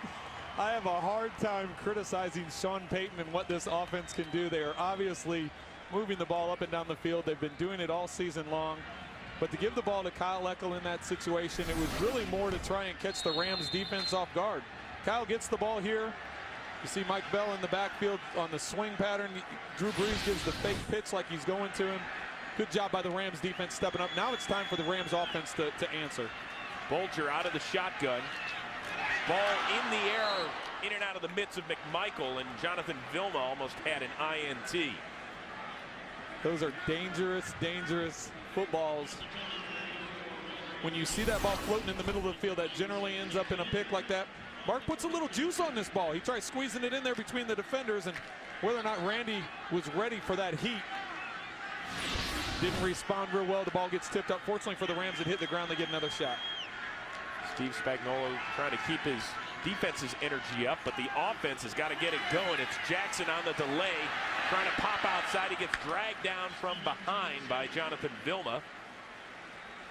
Jackson a little bit shy of the first down, about 1.5 yards. But compared to the last series, this is a much more manageable down and distance. They were 3rd and 10 last time. Now they're 3rd and short. Are you surprised that the head coach, with under 7 minutes to go and down 11, is on the sidelines chopping at the D? You got to remember his background. You can't get that out of your blood. He's going to get over there and get in the ear of that defense, and I'm sure he's giving them some praise for that big 4th down stop. Bulger looking. Oh, in and out of the hands of Amendola, who would have had all day to run. I'm not sure if he would have scored on that play, but he definitely would have gotten into field goal range, which at the minimum is what the Rams have to have right now. Mark does a good job with his vision, sliding in the pocket, buying time, puts the ball in position to where Amendola can catch it, get yards after the catch. This is a must-have 4th down for the Rams. Now, you can understand the frustration on Bulger's part. Amendola, a guy signed off of the Eagles practice squad in late September. It's actually been somewhat of a nice find. The 2 tight end set. Wonder if 39 is going to get this. He does, and he doesn't.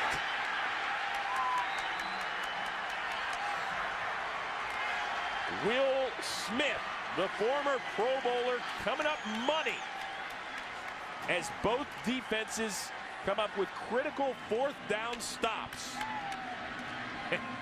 Greg Williams, all smiles on the sideline.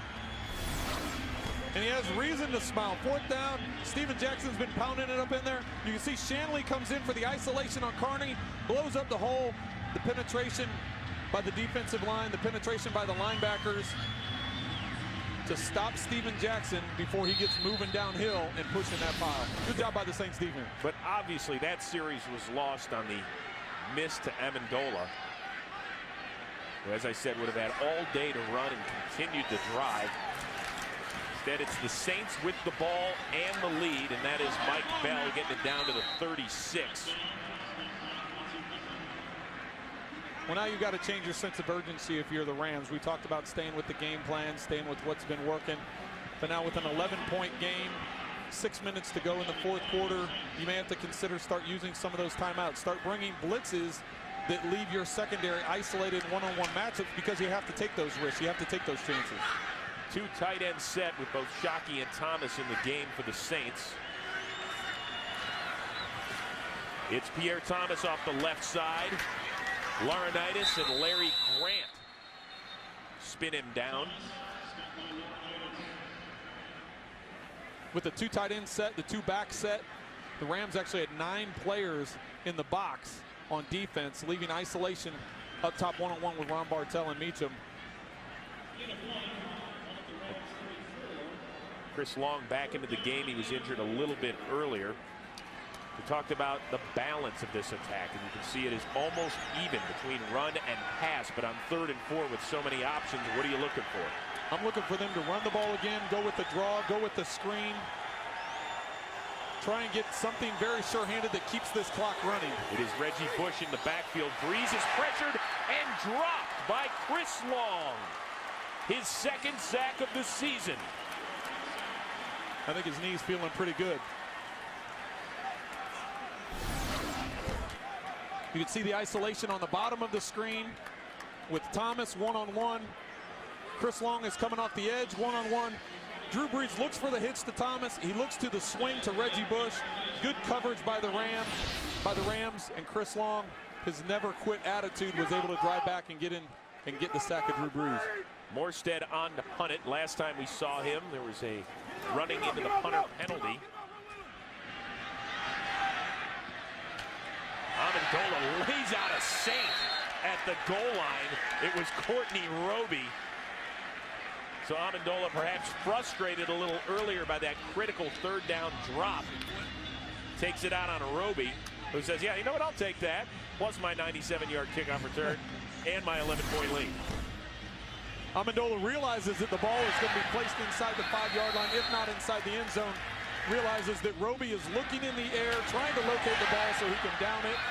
Good job by Amendola going over and knocking him off so he can't tip the ball back in play. But you're right, Chris. I think some of the frustration from that drop a few minutes ago may have unloaded on Courtney Roby. Well, Chris Long in this defense, yes, they've given up 28 points to the Saints. Actually, the defense only 21, but still they have played a tough physical game. And here Bulger swings it out to Jackson, and he's going to lose some yards. Thank you, Kurt. The struggling Redskins. We'll see what John Riggins has to say about that. Brandon Gibson has something to say, like, I got another catch and another 1st down. Sidestep the tackle of Lee Torrance. And Brandon Gibson barely had a shot before today, but he has made the impression. Well, Brandon Gibson was thrust into playing time because of the injury to Keenan Burton, and he stepped up big today. They have utilized him on a number of short routes. Mark is able to get the ball out of his hands quick with the one-on-one pressure, the one-on-one secondary coverage that the Saints are showing.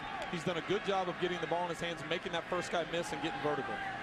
Under 4 minutes to go, Rams with the full complement of timeouts. Jackson gains about 7, gets it close to midfield. Torrance on the stop. And now Bulger going no huddle. Not exactly the strength of the Rams offense.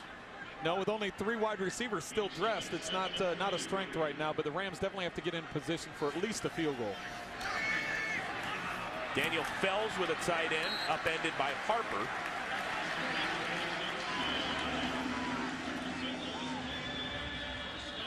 Alex Barron, the left tackle, a little banged up, as is Bobby McCray, Saints defensive lineman. In fact, that's why the clock is stopped. Well, they forced another turnover today, an interception by Usama Young. 25 takeaways, leads the NFL, but also you're taking away some key components on that defense. No Cedric Ellis today, yet again. No Darren Sharper, no Jabari Greer, and Tracy Porter injured as well. Carted off the field with an apparent knee injury.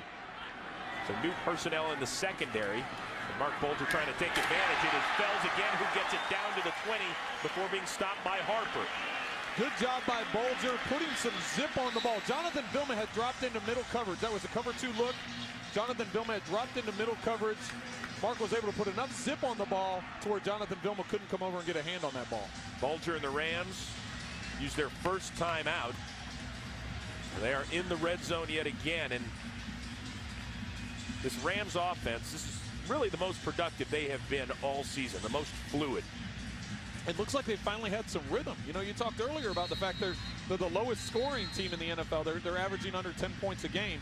But what they've been able to do today, if you take away the red zone interception that Mark had earlier in the first quarter, they've been able to move this football. They've been able to control the clock.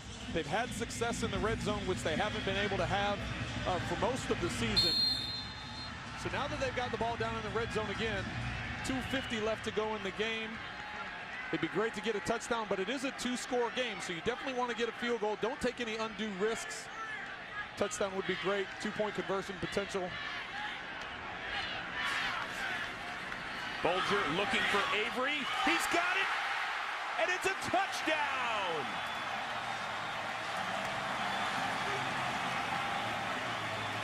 Donnie Avery is coming up big today.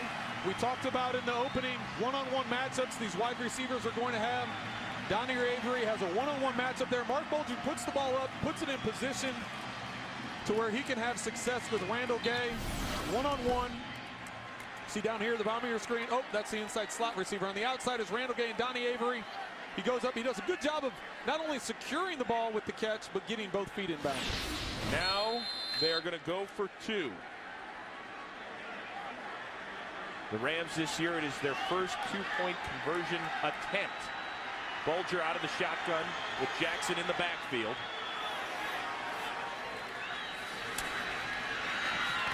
Looking, and it is incomplete. Intended for Fells, who got lit up there in the end zone.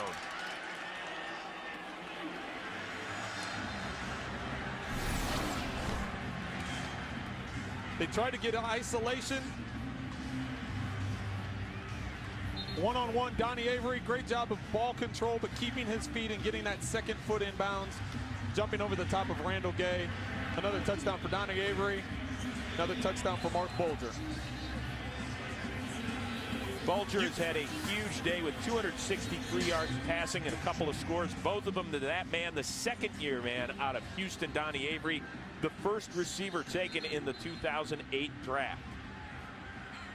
Let's show you the 2-point conversion try for Daniel Fells. Right in the gut. Daniel Fells, they decided to isolate one-on-one on the outside. The Saints smashed it with Roman Harper. They put him out on the edge. One-on-one. The ball's right on Daniel Fells' stomach. You can see Roman Harper gets his right hand around Daniel Fells' waist to pull his arm or knock that ball out of there. But that's good ball placement by Bulger. And now the Saints are expecting an onside kick. But the Rams still have 2 timeouts and the 2-minute warning, so if they wish to, they could kick it deep. As you can see, less than a quarter of the onside kicks are successful in the NFL, at least through the first 9 weeks of the year. Brown's going to try it anyway, and it is caught by Colston, and he is down at the 42. So Marcus Colston, who's had a hard time hanging on to the ball today, gets it when it's most critical. You agree with that?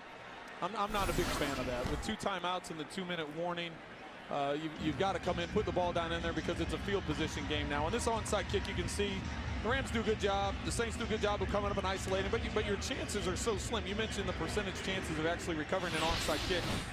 But with 2 timeouts and the 2-minute warning, the fact that Reggie Bush was about the 20 or 25-yard line, you almost could have punched it down to about the 10 or the 5 and try and get the ball to die down there. Mike Bell in the backfield, and he'll get the rock and has some space, both arms on the football, and the clock is stopped. So that is a 30-second timeout charge to the Rams, who still have the 2-minute warning, but that was much too much to give up on first down. Well, it was. And even now, if you end up getting a couple yards, they're going to go for it on 4th down again to try and keep the clock running, because a field goal, it's still going to make it a 1-possession game. Well, the Saints looking to move to 9-0 for the first time in their history. Next week, taking on Tampa Bay, and then after that, the New England Patriots on a Monday nighter. Reggie Bush a few weeks ago mentioned the perfect season. Most of the Saints were quick to squash that idea. Yeah, don't start talking about this early. It's Pierre Thomas in the backfield. He'll get the rock and get stopped shy of the first down. And another timeout burned by the Rams. That'll be their last one. It is 3rd and 3. What will Drew Brees and that Saints offense throw at him? Well, I think that what you're trying to do here is you're trying to run the ball or do a very secure pass, because you want it to take it down to the 2-minute warning. And there's 2:32 to go in the game.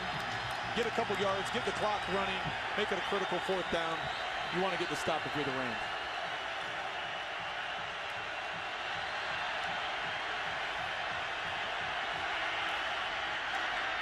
Brees incomplete. Intended for Henderson.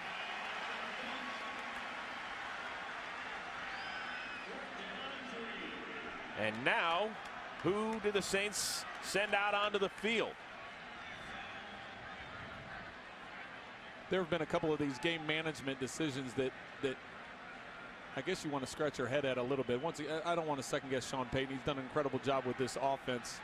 But the fact now that the Rams are going to get the ball back and they'll still have the 2-minute warning to deal with gives the Rams hope. It gives them a chance.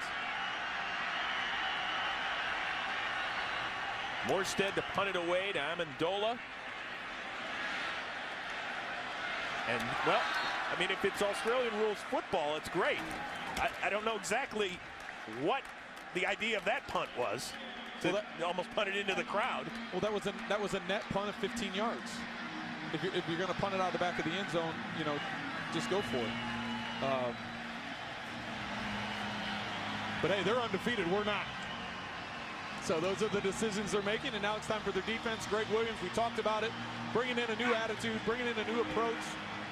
This Rams offense is going to try and respond. They do have the 2-minute warning. That'll be a timeout. Let's see what Greg Williams has for him. Yeah, that's Greg McMahon, the special teams coach, who I think is sitting there wondering what his rookie punter was doing right there. So now it's up to Mark Bulger, who has a season-high 263 passing yards. Hands it off to Steven Jackson. Gets it up to the 26-yard line. Let's remember the Rams, no timeouts, and there are some whistles, though. After some pushing and shoving, you got to be careful here. And maybe we are watching the upset of the season. The St. Louis Rams have scored a season-high 23 points. They have the ball 74 yards away from taking the lead against the New Orleans Saints. That's the 8-0 New Orleans Saints. No timeouts left for the Rams as Bulger is flushed out of the pocket. He gets the first down, and he gets out of bounds. Greg Williams decides to show Mark Bulger a blitz. Brings the secondary, brings the linebackers up on the line of scrimmage, but then bails them out of there, drops them out of there, rushes 3, puts people into coverage. Mark doesn't have anybody open because they've dropped 8 into coverage. Does a good job with his feet. Not only getting the first down, but getting out of bounds. We want to welcome those of you that have just joined us. The Rams with the ball, no timeouts left, down 5 with 1:52 left. Mark Bulger just ran for a first down and got out of bounds. Now looking deep downfield, and the ball not even close to Brandon Gibson. Good job by Mark just to get that ball off. Malcolm Jenkins was on the slot coming from his right-hand side, and Mark was locked in on the receiver on the left-hand side of the field. Never saw Malcolm Jenkins on that blitz. The Saints secondary depleted. 3 of their 4 usual starters not there. Darren Sharper, Jabari Greer, both inactive. They also lost Tracy Porter during the game to a knee injury. The Rams are down to just 3 healthy receivers as well. Keenan Burton out with a knee injury.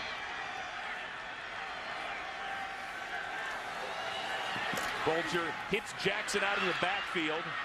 He's going to be about 4 yards shy of the first down. The clock continues to run. No timeouts left for the Rams.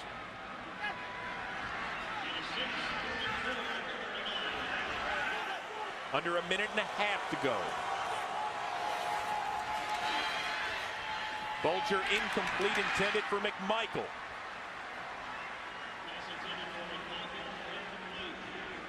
The Saints have done a good job of mixing up pressure and dropping into coverage. It's hard to communicate sometimes in a 2-minute defense what you're going to do. They've done a good job of mixing it up, giving different looks to Mark Bulger, blitzing linebackers, blitzing secondary, and dropping into coverage.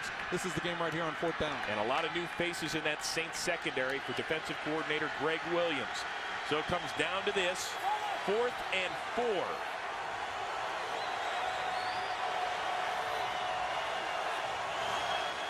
The Saints bring some heat, and the ball, is it caught? The refs say yes.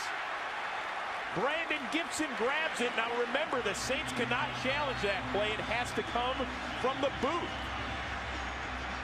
if they look at it. The previous play is under review. So indeed, it will be reviewed by the replay booth. Wow. Is that conclusive evidence, Trent Green? I don't know if it's conclusive from these angles, whether or not it touched the turf. The thing I have to question is, why is Brandon Gibson backing up on the play? Why not run the hitch and come back to the ball? But he's backing away, and that's what causes the ball to go low. He has it in his hands. Wow. Now the question is, does he complete the catch? Because it looks like the nose of the football did not hit the ground. I would say, based off of what we've seen, it's got to be conclusive to overturn it. And what we've seen in the replays that we have, I don't see how they can overturn that. I don't think it's conclusive. I think it's a catch. Once again, it has been ruled a catch on the field. We are under a booth review, under 2 minutes to go. The teams cannot challenge that play.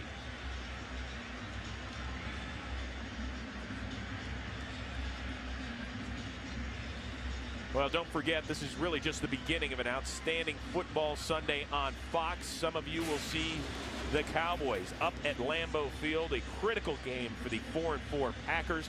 Others will get the Eagles as they head out west for the 2nd time this year. Remember what happened up in Oakland. We'll see what happened to them out in San Diego. But in the meantime, Steve Spagnuolo looking for a winning streak for the first time in his career. They snapped a 17-game franchise losing streak 2 weeks ago in Detroit. Now they're trying to snap an 8-game home losing streak. Steve Spagnuolo has talked about turning this organization around, turning this team around, and building confidence with the performance they've had today, coming off of their bye week, coming off their first victory 2 weeks ago against Detroit. They played a very good football game. It appears that this play will stand, whether it's conclusive enough to overturn it. There is a rule in the league now, and you can see the officials earlier describing it to Sean Payton. If the receiver has control of the ball and the ball hits the ground, it's still a catch. It's a matter of if he has control of it. And really what changed that rule was right here in 1999 for the NFC Championship game. against Tampa Bay. Bert Emanuel with Tampa Bay at the time. He had control of the ball, but the rule at the time was if any part of the ball touches the ground, then it's not a completion. But that rule has been changed. We'll see how they decide right here. Once again, it was ruled a catch on the field. After review, the ruling on the field stands is a completed catch. First and 10, St. Louis. The drive continues. Brandon Gibson, the rookie who came over in a trade last month from the Philadelphia Eagles with his 7th catch. And now that Rams offense, which is having a record-setting day, at least in 2009, continues. No timeouts left for the Rams. McMichael bowls his way to another first down. Down to the 42. The Saints went to a double cloud defense there where you have 3 defensive backs deep and you roll 2 corners, only rushing 3. Bulger, a screen to Jackson. He's going to stay in the field. Gets it down to only the 38. They might have to spike it here. The clock's now tipping down just under 30 seconds. It's going to be about 25 seconds before they even get this ball snapped. Why aren't they spiking it? Bulger looking down for Avery, and it hits the back of Malcolm Jenkins.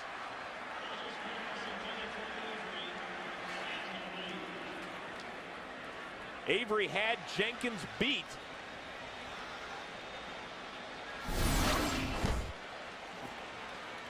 He has Jenkins beat one-on-one, and you can see that Randall Gay is held inside by the numbers because of the vertical route by Amendola that's able to hold him. So there was a spot over on the sidelines.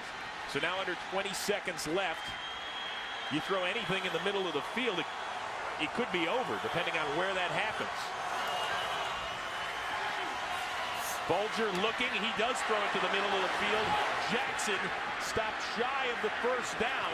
And you can't spike it here, it's 4th down. So the Rams have to run a play. It's down to 5 seconds. They have to get the ball in the end zone. Mark has no choice. Here we go. He's got to throw it to the end zone. Bulger throws it up, looking. Incomplete. Flag back in the backfield.